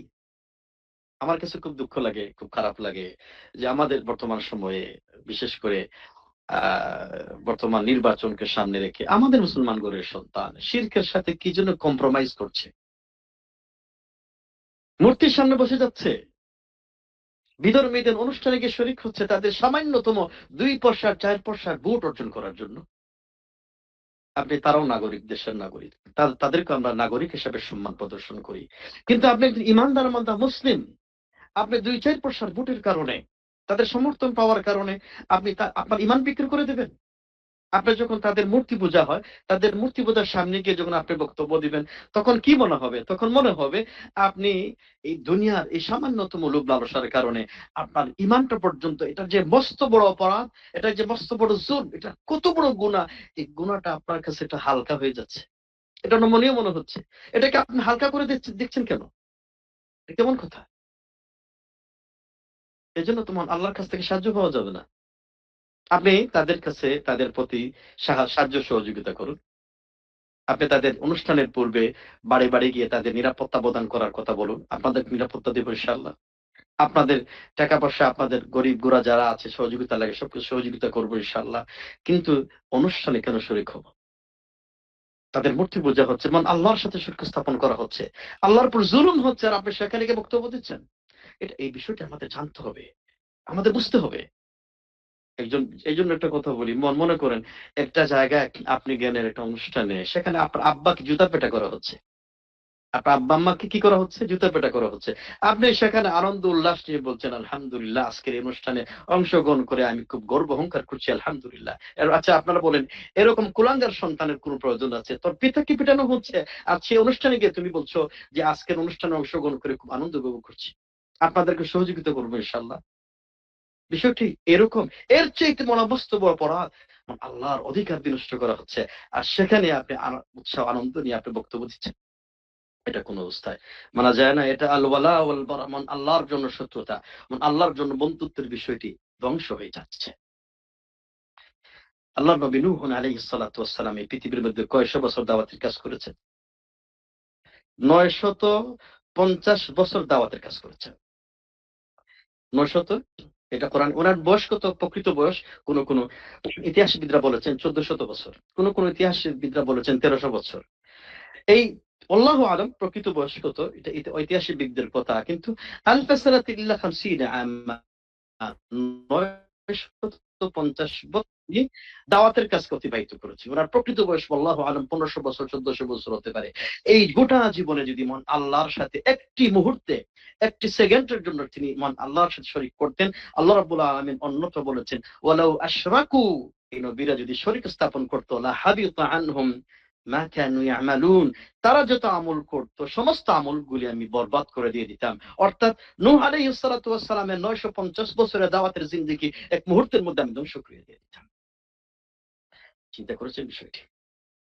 আমার সম্মানিত ভাইয়েরা, আমরা শিরকের ভয়াবহতা নিয়ে আলোচনা করলাম। এখন আসেন আমরা শিরকে আসগর নিয়ে একটু কথা বলি। একটু আগে বললাম শিরকে আকবরের কথা, এখন শিরকে আসগরের কথা বলি। ছোট শিরক, শিরকে আসগরটা কি? শিরকে আসগরটা হচ্ছে এমন কথা কাজ, যখন এই কাজটা আমরা করি, যখন এই কথাটা আমরা বলি, মনে হচ্ছে কথা বলার সময়, বিশ্বাস করার সময় মনে হবে আল্লাহর সাথে শরীক হয়ে যাচ্ছে, এটা প্রতিমান হবে। কিন্তু মূলত যে ব্যক্তি কথা বলছে, যে ব্যক্তি মনে মনে এই কাজটুকু সে অনুধাবন করছে বা এটা কাজটুকু করার সংকল্পবদ্ধ করছে, নিয়ত করছে, ইরাদা করছে, আসলে প্রকৃতপক্ষে এটা ব্যক্তির উদ্দেশ্য নয়, এটা ব্যক্তির পুরোপুরি উদ্দেশ্য নয়। উদাহরণ দিলে বুঝতে পারবেন। যেমন কোন ব্যক্তির কথা যে একটা একজন মানুষের ঘরে চোর আসলো, তখন সে বলল আল্লাহ রাব্বুল আলামিন, আল্লাহ রাব্বুল আলামিন আর এবং এই পোষা কুকুরটি না থাকলে তাহলে আজকে কি অবস্থাটা হতো। তার বিশ্বাস কিন্তু আল্লাহর উপরে আছে, কিন্তু কথা বলার সময় সে এবং যুক্ত করে দিয়েছে, অর্থাৎ আল্লাহর সাথে ওই ব্যক্তিটা ওই কুকুরটাকে যুক্ত করে দিয়ে দিয়েছে, কিন্তু সে বিশ্বাস করে প্রকৃত ক্ষমতার মালিক হচ্ছেন মহান আল্লাহ, কিন্তু কথা বলার যে ধরনটা, এই ধরনটা হচ্ছে শিরকুল আসগার। যেমন আমরা অনেক সময় দেখবেন যে তুফান আসে, ঝড় আসে, তুফান শেষ হয়ে যাওয়ার পরে, বিদায় হয়ে যাওয়ার পরে, তখন আমরা বলি যে আল্লাহ রাব্বুল আলামিন, এবং আমার ঘরের বিল্ডিং এর খুঁটিটা খুব মজবুত ছিল, এবং কি বলে লোহাটা এসআরএম কোম্পানির লোহা ছিল, অথবা অন্য কোন কোম্পানির খুব মজবুত এটা কোম্পানি ছিল, এর জন্য আমরা বেঁচে গেলাম। কিন্তু আপনি যদি তাকে প্রশ্ন করেন কি বলেন, কে বাঁচিয়েছেন? না, আল্লাহ বাঁচিয়েছেন। কিন্তু এই কথা বলার যে উপস্থাপনা, এই উপস্থাপনার মধ্যে মনে হচ্ছে এটা শিরক হয়ে যাচ্ছে, আল্লাহর সাথে শরীক হয়ে যাচ্ছে, কিন্তু বক্তার বক্তব্য কিন্তু হৃদয়ের মধ্যে এটা না। এটাকে বলা হয় আশিরকু আল্লাহ আসগর। তেমনি ভাবে আমরা যখন কসম করি, কসম করার সময় যে বলি যে আল্লাহ নামে কসম করার পাশাপাশি আমরা বলি যে অমুকের পিতার কসম, তোমার ছেলের মায়ের হাত ধরে বললাম, মাথার হাত রেখে বললাম, ওনার মাথার হাত রেখে কসম করছি, এরকম বলা, কিন্তু প্রকৃত কসমটা হয় আল্লাহর জন্য। তো এই ক্ষেত্রে ডক্টর মুজাম্মিল আলী শিরকি এবং কেন অত্যন্ত চমৎকার একটি বই, এই বইটা আপনারা সংগ্রহ করবেন। তিনি জামিয়াতুল ইমাম রিয়াদ ইউনিভার্সিটি থেকে এই বইয়ের উপর পিএইচডি করেছেন, এবং গোটা বাংলাদেশে তিনি ঘোরাফেরা করে কোন কোন জায়গায় শিরক হয়েছে, শিরক হয় ধরেন পাঁচটি কিভাবে লাগবে, এটা পিএইচডি থিসিস করে তিনি জমা দিয়েছেন। এটা অত্যন্ত ভালো বই। এই বইয়ের মধ্যে এই বিষয়টি তিনি এইভাবে তিনি উল্লেখ করেছেন। এজন্য এই শিরক আসগরের আরেকটি ডেফিনিশন ইবনে তাইমিয়া রাহিমাহুল্লাহ তার মাজমুউল ফাতাওয়ার মধ্যে এইভাবে তিনি উল্লেখ করেছেন, আশ-শিরকুল আসগরু মা কানা ওয়াসিরাতান ইলা শিরকিল আকবারি ওয়া লাম ইউখরিজ মিনাল মিল্লাহ। ইবনে তাইমিয়া রাহিমাহুল্লাহ বলেন শিরকুল আসগরটা হচ্ছে, ছোট শিরকটা হচ্ছে বড় শিরকের দিকে ধাবিত করে, অর্থাৎ বড় শিরকে পতিত হওয়ার জন্য একটা পথ উন্মুক্ত করে দেয়, এর নামই হচ্ছে শিরকুল আসগর। অর্থাৎ আপনি যদি মনে করেন যে আমি একটা কথা বললাম যে আজকের বাড়িতে যদি কুকুরটি না থাকতো, এখন যদি আমার বিশ্বাসটা আল্লাহর পরিবর্তে পরিপূর্ণ কুকুরের উপরে চলে যায়, এটা কিন্তু আবার শিরকে আকবর, বড় শিরক হয়ে যাবে। যেমন রিয়া প্রদর্শন হচ্ছে, আমি নামাজ আদায় করছি, কোরআন তেলাওয়াত করছি, সন্তুষ্টি কিন্তু আল্লাহরও আছে, কিন্তু পাশাপাশি একটু প্রদর্শন হচ্ছে, লোক দেখানো ইবাদত একটু চলে আসছে, এটাকে বলা হয় রিয়া, এটা ছোট শিরক। কিন্তু যদি আপনি কোরআন তেলাওয়াত করতে করতে এক পর্যায়ে আল্লাহর সন্তুষ্টি পরিপূর্ণ মাইনাস হয়ে গিয়েছে, পরিপূর্ণ মাইনাস হয়ে গিয়ে একেবারেই আপনার লোক দেখানো ইবাদত ওই ব্যক্তির সন্তুষ্টি কামনা করছেন, তখন এটা কি হয়ে যাবে? শিরকে আকবরে পরিণত হয়ে যাবে। আশা করি বিষয়টি বুঝতে পেরেছেন। তো শিরকে আসগরের উদাহরণ দিলে বিষয়টা বুঝতে পারবেন। শিরকে আসগরের কয়েকটি উদাহরণ আপনাদের সামনে উল্লেখ করেছি, যেমন রিয়া প্রদর্শন হচ্ছে, একটু আগে বললাম, এবং এই রিয়ার ব্যাপারে রাসূল সাল্লাল্লাহু আলাইহি ওয়াসাল্লাম সরাসরি নাস দলিল প্রমাণ আছে যে রাসূল সাল্লাল্লাহু আলাইহি ওয়াসাল্লাম এই ধরনের শিরকে শিরকে আসগর বা ছোট শিরক বলেছে। ছোট শিরকটাকে রাসূল সাল্লাল্লাহু আলাইহি ওয়াসাল্লাম ইমাম আহমদের মধ্যে বর্ণিত হয়েছে। রাসূল সাল্লাল্লাহু আলাইহি ওয়াসাল্লাম বলেন, আখওয়াফু মা আখাফু আলাইকুম শিরকুল আসগর, আমি তোমাদের জন্য সবচেয়ে বেশি ভয় করি ছোট শিরক। সবচেয়ে বেশি ভয় করি কোন শিরক? ছোট শিরক। কালু সাহাবীরা বলে, ওয়া মা শিরকুল আসগর ইয়া রাসূলুল্লাহ, হে আল্লাহর রাসূল সাল্লাল্লাহু আলাইহি ওয়াসাল্লাম, ছোট শিরক কোনটা? তখন রাসূল সাল্লাল্লাহু আলাইহি ওয়াসাল্লাম বলেন, আর রিয়া, লোক দেখানো ইবাদত, প্রদর্শনচর্চা করা। কারণ এটা বড় শিরক সংগঠিত হওয়া এটা সময় সাপেক্ষ ব্যাপার। সবসময় এটা সংগঠিত হতে নাও পারে, কিন্তু ছোট শিরক এটা সবসময় সংগঠিত হওয়ার সম্ভাবনা রয়েছে। আপনি নামাজ পড়ছেন, ইবাদত করছেন, রোজা রাখছেন, কোরআন তেলাওয়াত করছেন, লোক দেখানো ইবাদত হতে পারে। কেউ দেখছে কিনা আমাকে, আপনি দান সদকা করছেন, এটা এটা দেখার সম্ভাবনা রয়েছে। প্রতিটি মুহূর্তে দেখার সম্ভাবনা রয়েছে, লোক দেখানো ইবাদত করার সম্ভাবনা রয়েছে। এই জন্য আল্লাহ রাসূল সাল্লাল্লাহু আলাইহি ওয়াসাল্লাম বলেন, আমার কাছে বেশি ভয় লাগে আর শিরকুল আসগর, ছোট শিরক। তেমনি ভাবে কথার শিরক, যেমন কথায় ছোট শিরক, যেমন আল্লাহ এবং আপনি চাইলে মাশা আল্লাহ শিইতা, এটা রাসূল সাল্লাল্লাহু আলাইহি ওয়াসাল্লামের সাহাবা کرام রাদিয়াল্লাহু আনহুম একটি হাদিসের মধ্যে বর্ণিত হয়েছে যে রাসূল সাল্লাল্লাহু আলাইহি ওয়াসাল্লামের কাছে এসে বললেন, মাশা আল্লাহ শিইতা, ইয়া রাসূলুল্লাহ, আপনি যা আল্লাহ যা চান আপনি তা চান। রাসূল সাল্লাল্লাহু আলাইহি ওয়াসাল্লাম তাকে নিষেধ করে দিলেন, এটা কি বলো তুমি? এটা লা তাকুল মাশা আল্লাহ শিইতা বলো, এটা বলো না যে আল্লাহ যা চান আমি যা চাই, এটা বলো না। কারণ আল্লাহর চাওয়ার সাথে নবী মুহাম্মদ সাল্লাল্লাহু আলাইহি ওয়াসাল্লামের চাওয়ার বিষয়টি একাকার হয়ে গিয়েছে। এখানে আল্লাহর কোন স্বকীয়তা আর বাকি রইল না। মানে কথার বাহ্যিক দৃষ্টিকোণ থেকে আল্লাহর চাওয়াটা রাসূল সাল্লাল্লাহু আলাইহি ওয়াসাল্লামের চাওয়া একটা শিরকের পর্যায়ে চলে গিয়েছে। এটা এক ধরনের আশিরকুল আসগর। তখন রাসূল সাল্লাল্লাহু আলাইহি ওয়াসাল্লাম বললেন, না তুমি এভাবে বলো না, বলো বাল মাশা আল্লাহু ওয়াহদা, আল্লাহ যা চান তাই হয়।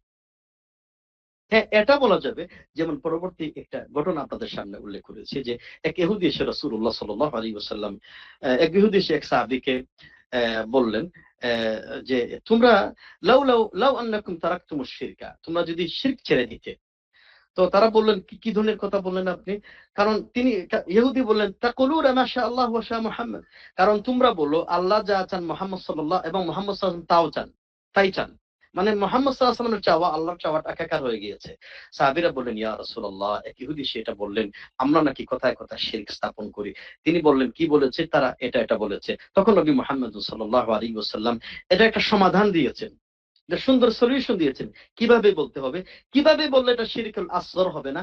তখন রাসূল সাল্লাল্লাহু আলাইহি ওয়াসাল্লাম সাহাবীদেরকে শিক্ষা দিলেন, তোমরা এভাবে বলবে, মাশা আল্লাহ, আল্লাহ সুবহানাহু ওয়া তাআলা যা চান, সুম্মা, অতঃপর, সুম্মা এই শব্দটি, কারণ আরবি ভাষায় ওয়াও এবং বলা হয়, আর সুম্মা বললে অতঃপর বলা হয়। তো অতঃপর বললে মহান আল্লাহ রাব্বুল আলামিনের চাওয়ার সাথে এটা সমমান বুঝায় না। প্রথমে আল্লাহ চান, আল্লাহ চাওয়ার অধীনেই পরবর্তীতে মাখলুক তার সৃষ্টি নবী মুহাম্মদ সাল্লাল্লাহু আলাইহি ওয়াসাল্লাম চান, আমরাও চাই। এজন্য নবী মুহাম্মদ সাল্লাল্লাহু আলাইহি ওয়াসাল্লাম এই বিষয়টির অত্যন্ত চমৎকার সলিউশন দিয়ে দিলেন। এভাবেই বলো, মাশা আল্লাহ, মহান আল্লাহ রাব্বুল আলামিন যা চান, সুম্মা অতঃপর শাআ মুহাম্মদ সাল্লাল্লাহু আলাইহি ওয়াসাল্লাম চান। মানে মুহাম্মদ সাল্লাল্লাহু আলাইহি ওয়াসাল্লামের চাওয়াটা আল্লাহ রাব্বুল আলামিনের চাওয়ার অধীনে। মূলত আল্লাহ রাব্বুল আলামিন যা চেয়েছেন তাই হয়েছে। মুহাম্মদ সাল্লাল্লাহু আলাইহি ওয়াসাল্লাম যা চেয়েছেন তা হয় নাই। আশা করি আপনারা বিষয়টি বুঝতে পেরেছেন। তেমনি ভাবে বিশ্বাসের ছোট শিরক, যেমন বিশ্বাসের ছোট শিরক কোন জিনিসের প্রতি একটা বিশ্বাস, একটা ক্ষমতা আছে বলে বিশ্বাস করা, যদিও একজন ব্যক্তির হৃদয়ের মধ্যে মূল ক্ষমতার মালিক আল্লাহ সুবহানাহু ওয়া তাআলা। যেমন অনেক সময় আমরা রোগ ব্যাধি ভয় ভীতি দূর করার জন্য তাবিজ ব্যবহার করি, অনেক সময় আমরা এখানে তাগা ব্যবহার করি, অনেক সময় আমরা বিভিন্ন ধরনের এই আংটি সুতো এগুলো আমরা ব্যবহার করি। এক্ষেত্রে যদি আল্লাহ সুবহানাহু ওয়া তাআলার উপর পূর্ণ বিশ্বাস থাকে এবং এটার মধ্যে কিছু ক্ষমতা আছে বলে কিছু সামান্যতম এটা আকীদা বিশ্বাস থাকে, এটা ছোট শিরক হবে। তবে যদি আল্লাহ সুবহানাহু ওয়া তাআলার পরিপূর্ণ আস্থা বিশ্বাস একেবারে মাইনাস হয়ে যায়, আর যদি আংটির উপরে তাবিজের উপরে সুতোর উপরে পরিপূর্ণ চলে যায়, এটা কি হবে?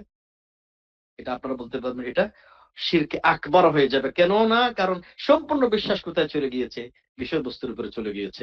তেমনি ভাবে শিরকে ছোট উদাহরণ হচ্ছে যে এই মহান আল্লাহ সুবহানাহু ওয়া তাআলার এই নামের এই পরিবর্তে এই অন্য কিছুর কসম খাওয়া, যেমন নবীর কসম, এই কাবার কসম, মায়ের কসম ইত্যাদি কসম, এটা হাদিসের মধ্যে আসছে। রাসূল সাল্লাল্লাহু আলাইহি ওয়াসাল্লাম বলেন, মান হালাফা বিগাইরিল্লাহি ফাকাদ আশরাকা, যে ব্যক্তি আল্লাহ রাব্বুল আলামিন ছাড়া কসম করলো সে শিরক করলো। এটা উলামা কেরাম রাহমাতুল্লাহ আলাইহিম বলেছেন এটা একটা ছোট শিরক, এভাবে কসম করা যাবে না। তাহলে আমরা বুঝতে পারলাম শিরকের ছোট্ট ছোট্ট বিষয়গুলি বুঝতে পারলাম। তবে এই শিরকের ছোট্ট ছোট্ট শিরকের উদাহরণ দিয়ে আমি এটা বোঝানোর চেষ্টা করছি না যে বিষয়টা একটু হালকা, একটু একটু কম গুরুত্বপূর্ণ না, এটাও কিন্তু শিরক। এজন্য অনেক পৃথিবীর ইতিহাসে উলামা কেরাম রাহমাতুল্লাহ আলাইহিম শিরককে দুই ভাগে ভাগ করার পক্ষে তারা মতামত দেননি। তারা বলেছেন যে কোরআন কারীমের মধ্যে শিরককে দুই ভাগে ভাগ করা হয়নি, শিরক শিরক বলা হয়েছে, সেটা ছোট শিরক হোক, সেটা বড় শিরক হোক। এই জন্য এই বিষয়টি ছোট করে হালকা করে দেখার কোনো বিষয় নয়। তবে উলামা কেরাম রাহমাতুল্লাহ আলাইহিম কোরআন এবং হাদিসের আলোকে, বিশেষ করে নবী মুহাম্মদ সাল্লাল্লাহু আলাইহি ওয়াসাল্লামের হাদিসের আলোকে, যেহেতু হাদিসের মুসলিম ইমাম আহমদের মধ্যে রিয়াকে, প্রদর্শনাকে শিরকুল আসগর বলা হয়েছে, এই জন্য ইমাম ইবনে তাইমিয়া রাহিমাহুল্লাহ সহ অনেক বড় বড় উলামা কেরাম রাহমাতুল্লাহ আলাইহিম তারা বলেছেন এই শিরকের ভয়াবহতার দিক থেকে, পরিণতির দিক থেকে এই সমস্ত ব্যক্তিকে ইসলাম থেকে খারিজ করে দেবে না, ইসলাম থেকে বহিষ্কার করে দিয়ে দেবে না, কিন্তু ইমানের উপরে তার দুর্বলতা, ইমান যে একটু কমে যাবে, ইমানের উপরে একটা আঘাত সৃষ্টি হবে, এই বিষয়টি উলামা একরাম রাহমাতুল্লাহ আলাইহিম স্বীকার করেছেন। এই জন্য ইবনে তাইমিয়া রাহিমাহুল্লাহ তিনি বলেছেন, ওয়া হুয়া আকবারু মিনাল কাবায়ের, শিরক যদিও, শিরকুল আসগর যদিও ইসলাম থেকে খারিজ করে দিচ্ছে না, কিন্তু কবিরা গুনার চাইতে বড় গুনাহ, চুরির চাইতে বড় গুনাহ, ডাকাতির চাইতে বড় গুনাহ, মানুষ হত্যার চাইতে, জিনার চাইতে বড় গুনাহ, সুদের চাইতে বড় গুনাহ, সেটা হচ্ছে আশ-শিরকুল আসগর। এখন আমরা আসুন এই বিষয়টি উদ্ভাবন করার পরে শিরকুল আসগর এবং আকবরের মধ্যে পার্থক্যটা কি, এই বিষয়টি আমরা আলোচনা করি। আলোচনা করেই শিরক থেকে বাঁচতে করণীয়, এই বিষয়টি আপনারা নিজেরাই পড়াশোনা করবেন। আমি এই করণীয় গুলো উল্লেখ করেছি। শিরকুল আসগর এবং আকবরের মধ্যে পার্থক্যটাই হচ্ছে, শিরকে আকবর ইসলাম থেকে চিরকালের জন্য খারিজ করে দেয়। যদি এই ব্যক্তি তওবা না করে মৃত্যুবরণ করে, সে কিয়ামতের দিন চিরস্থায়ী জাহান্নামে থাকবে। কিন্তু শিরকুল আসগর সেটা ইসলাম থেকে খারিজ করে দেবে না, তবে আমাদেরকে সবসময় তওবার মধ্যে থাকতে হবে। ২ নম্বর হচ্ছে আশ-শিরকুল আকবার, একজন ইমানদার বান্দার জীবনের যাবতীয় আমলকে ধ্বংস করে দিয়ে দেয়। কিন্তু শিরকুল আসগর একজন ইমানদার বান্দার যাবতীয় আমলকে ধ্বংস করে দেয় না। ৩ নম্বর পার্থক্য হচ্ছে আশ-শিরকুল আসগর যদি তওবা না করে সে মৃত্যুবরণ করে, কিয়ামতের দিন চিরস্থায়ী জাহান্নামে তাকে লাগবে। কিন্তু শিরকুল আসগর থেকে কেউ যদি তওবা না করে, মহান আল্লাহ সুবহানাহু ওয়া তাআলা তাকে ক্ষমা করে দিতে পারেন। ৪র্থ নম্বরে ইবনে তাইমিয়া রাহিমাহুল্লাহ শিরকুল আকবার এবং আসগরের মধ্যে পার্থক্য উল্লেখ করতে গিয়ে বলেন, শিরকুল আকবার একজন মানুষের ঈমানকে পরিপূর্ণভাবে ধ্বংস করে দেয়, আর শিরকুল আসগর একজন মানুষের ঈমানকে পরিপূর্ণ ধ্বংস করে না, তবে ঈমানটা দুর্বল করে ফেলে। আমার সম্মানিত উপস্থিতি, আমরা এতক্ষণ যাবত পর্যন্ত আপনাদের সামনে এই শিরকুল মানে আসগরের পার্থক্য বললাম। তবে একটু ২-৩ মিনিটে আমি শেষ করে দিচ্ছি। এই শিরক থেকে বাঁচতে করণীয়টা কি? এই শিরক থেকে বাঁচতে করণীয়টা হচ্ছে, শিরক যেহেতু সবচেয়ে বড় গুনাহ, এবং এই শিরক থেকে বাঁচতে আমাদের একজন ইমানদার বান্দার চেয়ে ফরজের চেয়েও গুরুত্বপূর্ণ। অবশ্যই অন্যান্য ফরজ গুরুত্বপূর্ণ, কিন্তু বেশি গুরুত্বপূর্ণ এই শিরক থেকে আমাদের বাঁচতে হবে। কারণ শিরক হলে আপনার যাবতীয় ইবাদত ধ্বংস হয়ে যাবে। এজন্য সর্বপ্রথম করণীয় হচ্ছে বিশুদ্ধ ঈমানের তৌহিদের জ্ঞান অর্জন করা। এই যে আমরা ৩ দিন ধরে এই কোর্সের মধ্যে এই শিরকে আকবার, আসগর, যাবতীয় শিরক থেকে বাঁচার জন্য যে ইলম অর্জন করছি, চর্চা করছি, আলেমদের সুহবতে ইলম অর্জন করছি, এটাই আমাদের জন্য সবচেয়ে বড় অর্জন। এই জন্য কোরআন কারীমের মধ্যে আপনি দেখবেন সূরা মুহাম্মদের মধ্যে আল্লাহ বললেন, ফা'লাম, আগে জানো, আগে জ্ঞান অর্জন করো, আন্নাহু লা ইলাহা ইল্লাল্লাহ, জেনে রাখো আল্লাহ ছাড়া কোনো ইলাহ নেই সত্য। সুবহানাল্লাহ, আল্লাহ রাব্বুল আলামিন আগে বলছেন আগে জ্ঞান অর্জন করো। এজন্য ইমাম আল বুখারী রাহিমাহুল্লাহ তিনি এই আয়াতের তাফসীরের ব্যাখ্যায় তিনি একটি শিরোনাম, এটা তরজমা করেছেন, বাবুন আল ইলমু ক্বাবলা আল কওলি ওয়াল আমাল। সেটা হচ্ছে ইলম অর্জন করো কথা বলার আগে, ইলম অর্জন করো আমলের আগে। সুবহানাল্লাহ, এজন্য কোরআন কারীমে আপনি দেখবেন সর্বপ্রথম কি নাযিল হয়েছে, ইকরা বিসমি রাব্বিক, আগে পড়ো, আগে জানো। না পড়লে আল্লাহ রব সম্পর্কে জানা যাবে না। এই জন্য আমাদেরকে বেশি বেশি তৌহিদ সম্পর্কে, ঈমান সম্পর্কে আমাদের জ্ঞান অর্জন করতে হবে। পাশাপাশি ইবাদত শুধুমাত্র করতে হবে এবং আল্লাহর, এই বিষয়টি বারবার আমার ইবাদত আল্লাহর জন্য হচ্ছে কিনা, রিয়া প্রদর্শন হচ্ছে, শিরক হচ্ছে কিনা, বারবার সতর্ক থাকতে হবে। ৩ নম্বরে লোক দেখানো ইবাদত থেকে বারবার নিজেকে বাঁচাতে হবে। বারবার শয়তান কিন্তু ওয়াসওয়াসা দেবে, আপনি নিজেকে বাঁচানোর চেষ্টা করবেন। শিরক পূর্ণ কথা, কসম পরিহার করতে হবে। ৫ম নম্বরে তাবিজ, কুসংস্কার, এ সমস্ত এর মধ্যে ক্ষমতা আছে বলে এরকম ভ্রান্ত আকীদা বিশ্বাস আমাদের ত্যাগ করতে হবে। নিয়মিত আমাদের তওবা, আত্মসমালোচনা করার মধ্য দিয়ে শিরক থেকে বাঁচার চেষ্টা করতে হবে। ৭ নম্বরে এই দোয়াটি প্রত্যেকদিন পড়ার চেষ্টা করব। সেটা হচ্ছে রাসূল সাল্লাল্লাহু আলাইহি ওয়াসাল্লাম শিরক থেকে বাঁচতে এই দোয়াটি পড়তেন। আল্লাহুম্মা ইন্নী আউযু বিকা আন উশরিকা বিক ওয়া আনা আ'লাম ওয়া আস্তাগফিরুকা লিমা লা আ'লাম। হে আল্লাহ, আমি জেনে শুনে যদি আমার দ্বারা কোনো শিরক হয়ে যায়, শিরক থেকে আশ্রয় প্রার্থনা করছি। আমার অজান্তে কোনো জিনিস শিরক হয়ে আশ্রয় প্রার্থনা করছি, তোমার কাছে ক্ষমা প্রার্থনা করছি। যদি আমার দ্বারা কোনো জেনে অজানা, জানা অজানা কোনো শিরক সংঘটিত হয়ে যায়। আমার সম্মানিত উপস্থিতি, আমরা দীর্ঘ সময় ধরে আমরা এই আজকের শিরক সম্পর্কিত বিষয়ে আমরা মোটামুটি আলহামদুলিল্লাহ একটি বেসিক ধারণা, একটা মৌলিক ধারণা আপনাদের সামনে উপস্থাপন করতে পেরেছি। আশা করছি আপনারা বিষয়টি উপলব্ধি করতে পেরেছেন। মানে আল্লাহ রাব্বুল আলামিন এই সবচেয়ে বড় গুনাহ শিরক সম্পর্কে, ঈমান বিধ্বংসী, নওয়াকিদুল ইসলাম, ঈমান বিধ্বংসী সবচেয়ে বড় গুনাহ, সেটা হচ্ছে প্রথম আশিরকু বিল্লাহ, আল্লাহর সাথে শরীক স্থাপন করা। এই বিষয়ে আরো তথ্যপাত্য আমরা সামনের দিকে আলোচনা করব। যতটুকু আমরা আলোচনা করেছি ততটুকু আলোচনার মধ্যে, ইলমের মধ্যে বারাকা দান করুন।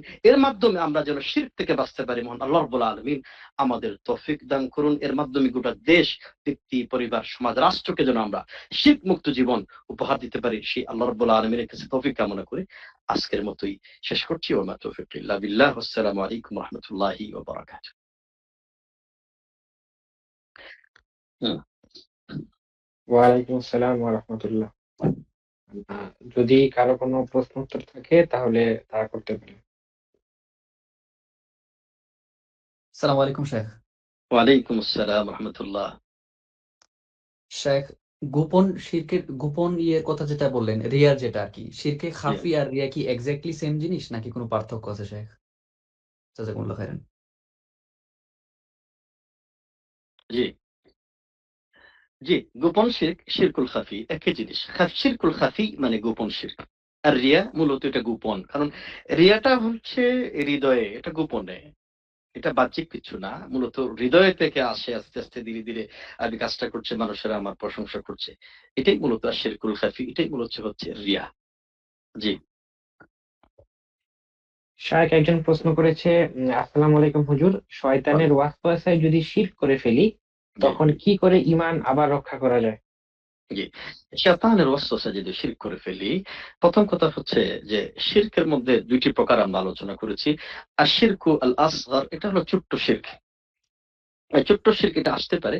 সর্বপ্রথম ছোট্ট শিরক যদি আমার মধ্যে আসে, রিয়া আসে, আমি নামাজের মধ্যে দাঁড়িয়েছি, দান সদকা করছি।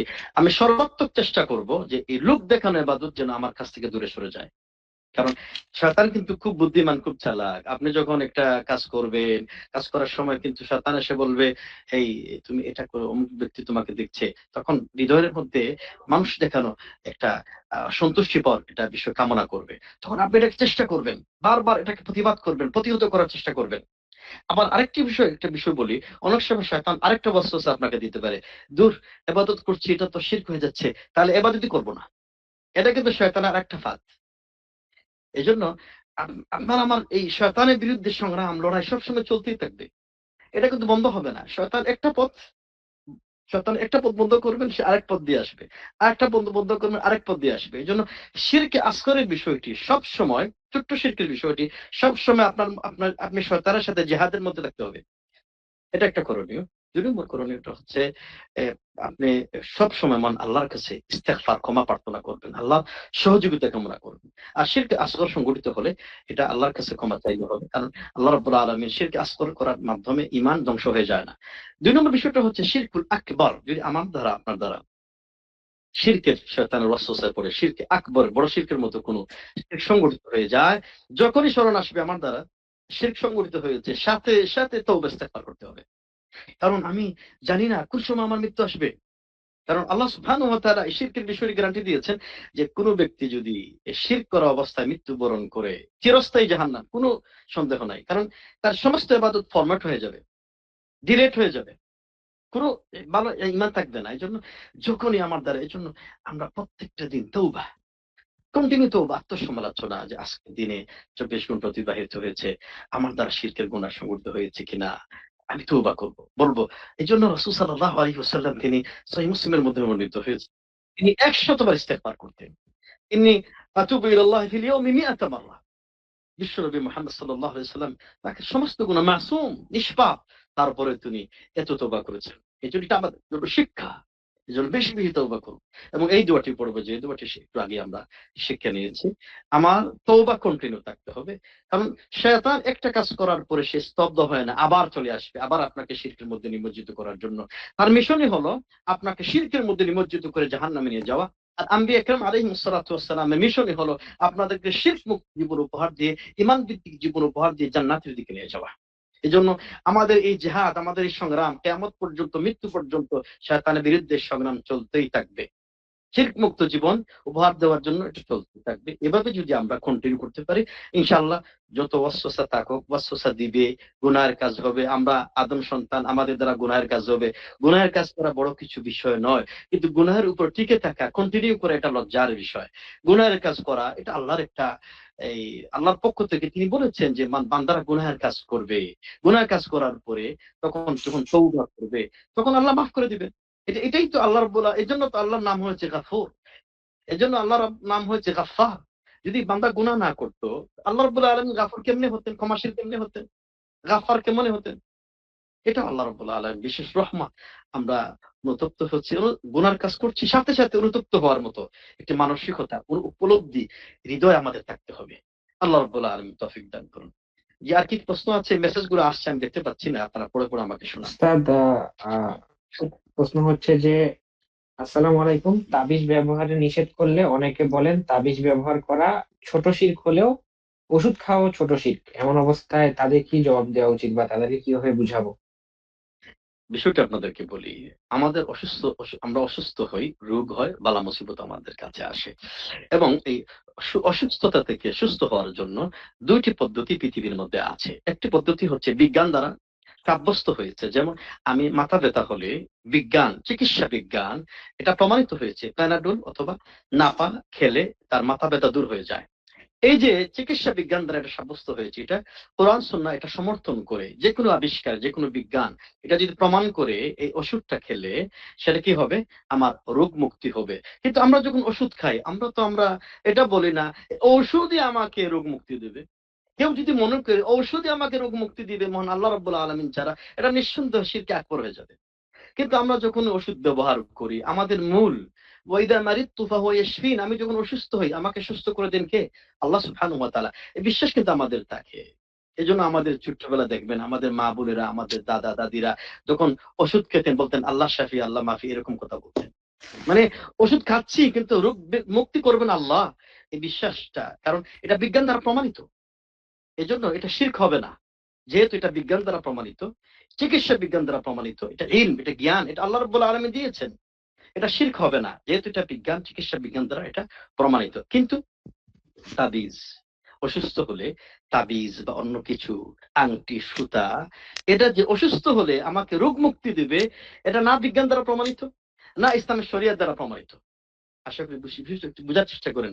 না এটা বিজ্ঞান দ্বারা প্রমাণিত, চিকিৎসা বিজ্ঞান দ্বারা প্রমাণিত, না ইসলামী শরিয়া দ্বারা প্রমাণিত, না এটা ইসলামের শরিয়া দ্বারা প্রমাণিত নয়।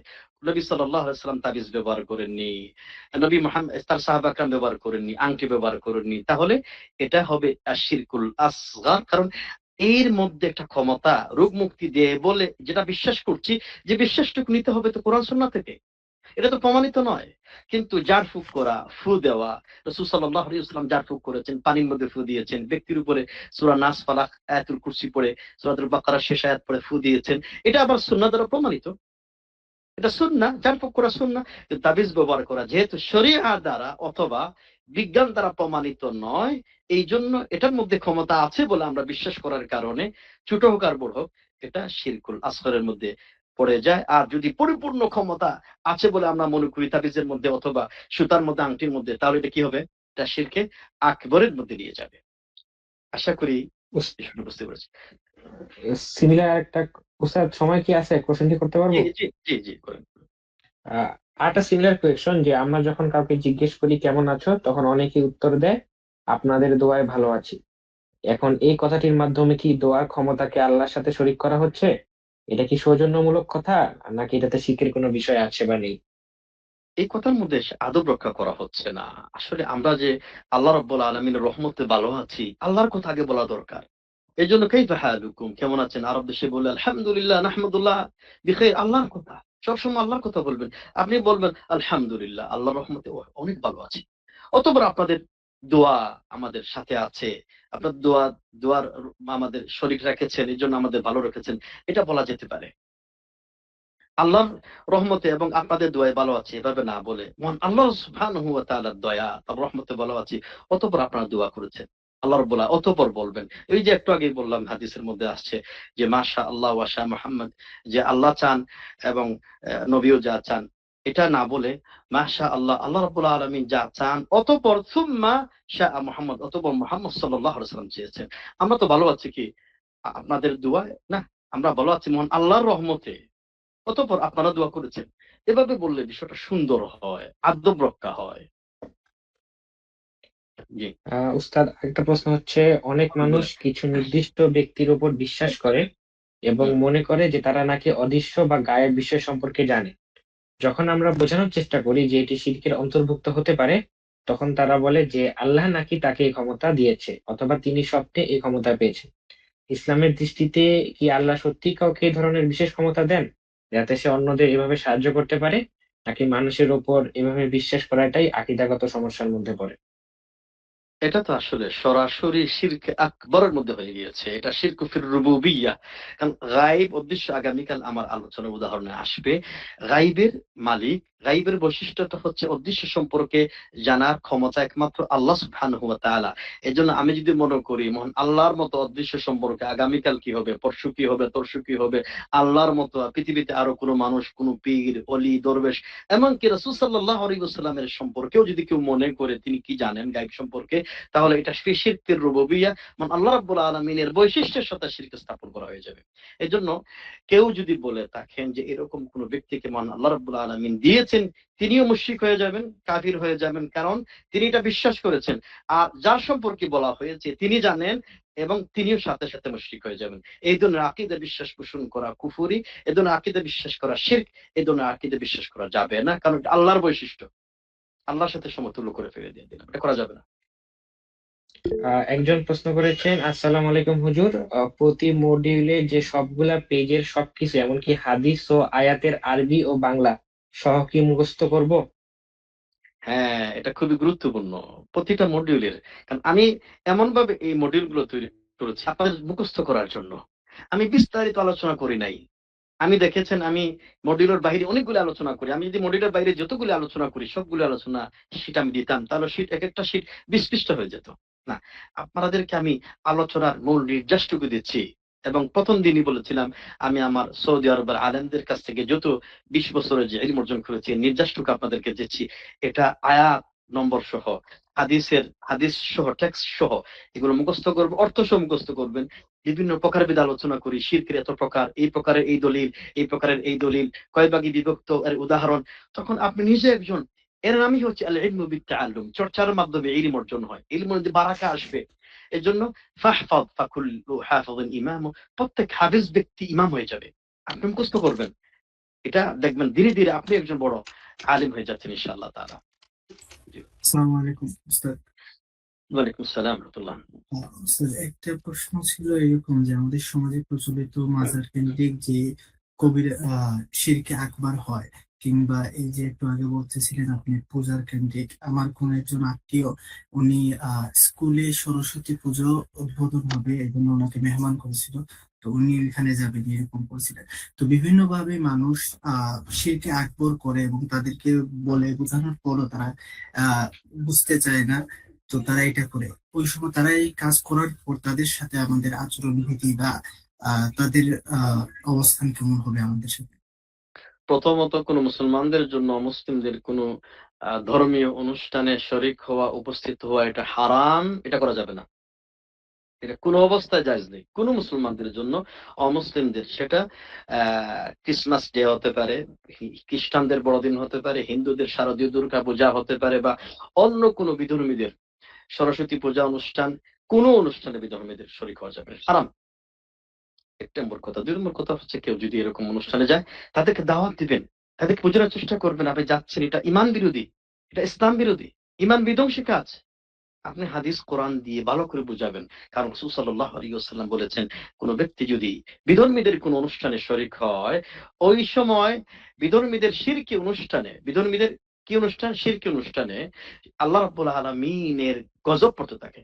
আপনি এভাবে বুঝাবেন যে আপনি যে যাচ্ছেন, আল্লাহ রাসূল সাল্লাল্লাহু আলাইহি ওয়াসাল্লামের হাদিস অনুযায়ী ওই সময় তাদের উপর লানত পড়বে, গজব পড়বে। আপনি সেখানে গেলে আল্লাহর গজবে আপনি ধ্বংস হয়ে যাবেন। আল্লাহর ওয়াস্তে কাজটা করেন না। এভাবে বুঝাবেন, এভাবে দাওয়াত দিবেন। আর আমাদের দায়িত্বটাই হচ্ছে দাওয়া দেওয়া, ইমানের দাওয়াত দেওয়া, ইমানের প্রতি মানুষকে আহ্বান করা। এই যে আমরা জ্ঞান অর্জন করলাম, এটাই তো আমাদের দাওয়া। তো আমরা দাওয়াত দিই, শিরকের বিরুদ্ধে কথা বলি, তাওহীদের ইমানের প্রচার প্রসার আমরা করি। দেখবেন আল্লাহ রাব্বুল আলামিন একটা বারাকা দান করছেন ইনশাআল্লাহ। উস্তাদ একটু আমার প্রশ্ন শুনে আমি বুঝতে পারি না, মানে ওনাদেরকে দাওয়াত দেওয়ার পর বা বোঝানোর পরও ওনারা যান, যেমন ধরেন অনেকে পূজা উৎসবে যান, আবার কেউ কেউ মাজার কেন্দ্রিকও যান, তো ওনাদেরকে বোঝানোর পরও ওনারা যান। তো বোঝানোর পরও ওনারা যদি যান, তখন ওনাদের সাথে আমাদের মানে অবস্থান কেমন হবে? আপনার আমার দায়িত্বটা হচ্ছে বোঝানো। ওয়া মা আলাইনা ইল্লাল বালাগ। আমাদের দায়িত্বটা হচ্ছে বোঝানো, এবং তাকে বোঝানো হয়তো তিনি যাচ্ছেন, তিনি যে এই বিষয়টি শিরক এটা বুঝছেন না। তারপরেও তিনি বোঝানোর পরেও যদি যান, তার বিষয়টি মন আল্লাহর উপর ছেড়ে দেন। আপনি দাওয়াতের কাজ করেন। আপনি তার সাথে সম্পর্ক কাট করবেন না। বারবার বোঝানোর চেষ্টা করবেন। তার উপর হুকুম দেওয়ার কোনো দরকার নেই, প্রয়োজন নেই। এটা আরেকটা মাসলা, এটা অন্যদিন আলোচনা করব। বারবার তার কাছে দাওয়াতের কাজ করবেন। তার সঙ্গ ছেড়ে দেওয়া যাবে না। বোঝানোর চেষ্টা করবেন আপনি যেখানে যাচ্ছেন এটা কুফরি হচ্ছে, এটা ঈমান বিধ্বংসী কাজ হচ্ছে। তার সাথে আপনার আগের মতো সম্পর্ক রেখে তাকে বারবার এটা বোঝানোর চেষ্টা করবেন। তারপরে যদি একসময় না বুঝে এবং একগমি করে, তাহলে ইসলামের আলোকে আল ওয়ালা ওয়াল বারা, আল্লাহর জন্য শত্রুতা, আল্লাহর জন্য বন্ধুত্ব, তখন তার সঙ্গ ছেড়ে দিতে হবে। তার বিষয়টি আল্লাহর উপর ছেড়ে দিতে হবে। এবং তার সম্পর্কে মানুষদেরকে সতর্ক করতে হবে তিনি আসলে শিরকি কর্মকাণ্ডের সাথে দিন দিন মিশে যাচ্ছেন। এটা ধীরে ধীরে এটা বিভিন্ন পর্যায়ে আছে। আমি এই বিষয়ে এখন এই আলোচনা, এই সংক্ষিপ্ত আলোচনা এটা বললে অনেকে ভুল বুঝতে পারে। এজন্য এটা বিস্তারিত আলোচনা অন্যদিন করবো ইনশাআল্লাহ। আজকে এতটুকু থাকুক। হুম, জি উস্তাদ তাহলে আজকে শেষ করে দিব। জি জি ইনশাআল্লাহ। আজকে এই ঠিক পর্যন্ত আছে। থাকুক। আসসালামু আলাইকুম ওয়া রাহমাতুল্লাহ। আসসালামু আলাইকুম ওয়া রাহমাতুল্লাহি ওয়া বারাকাতুহু।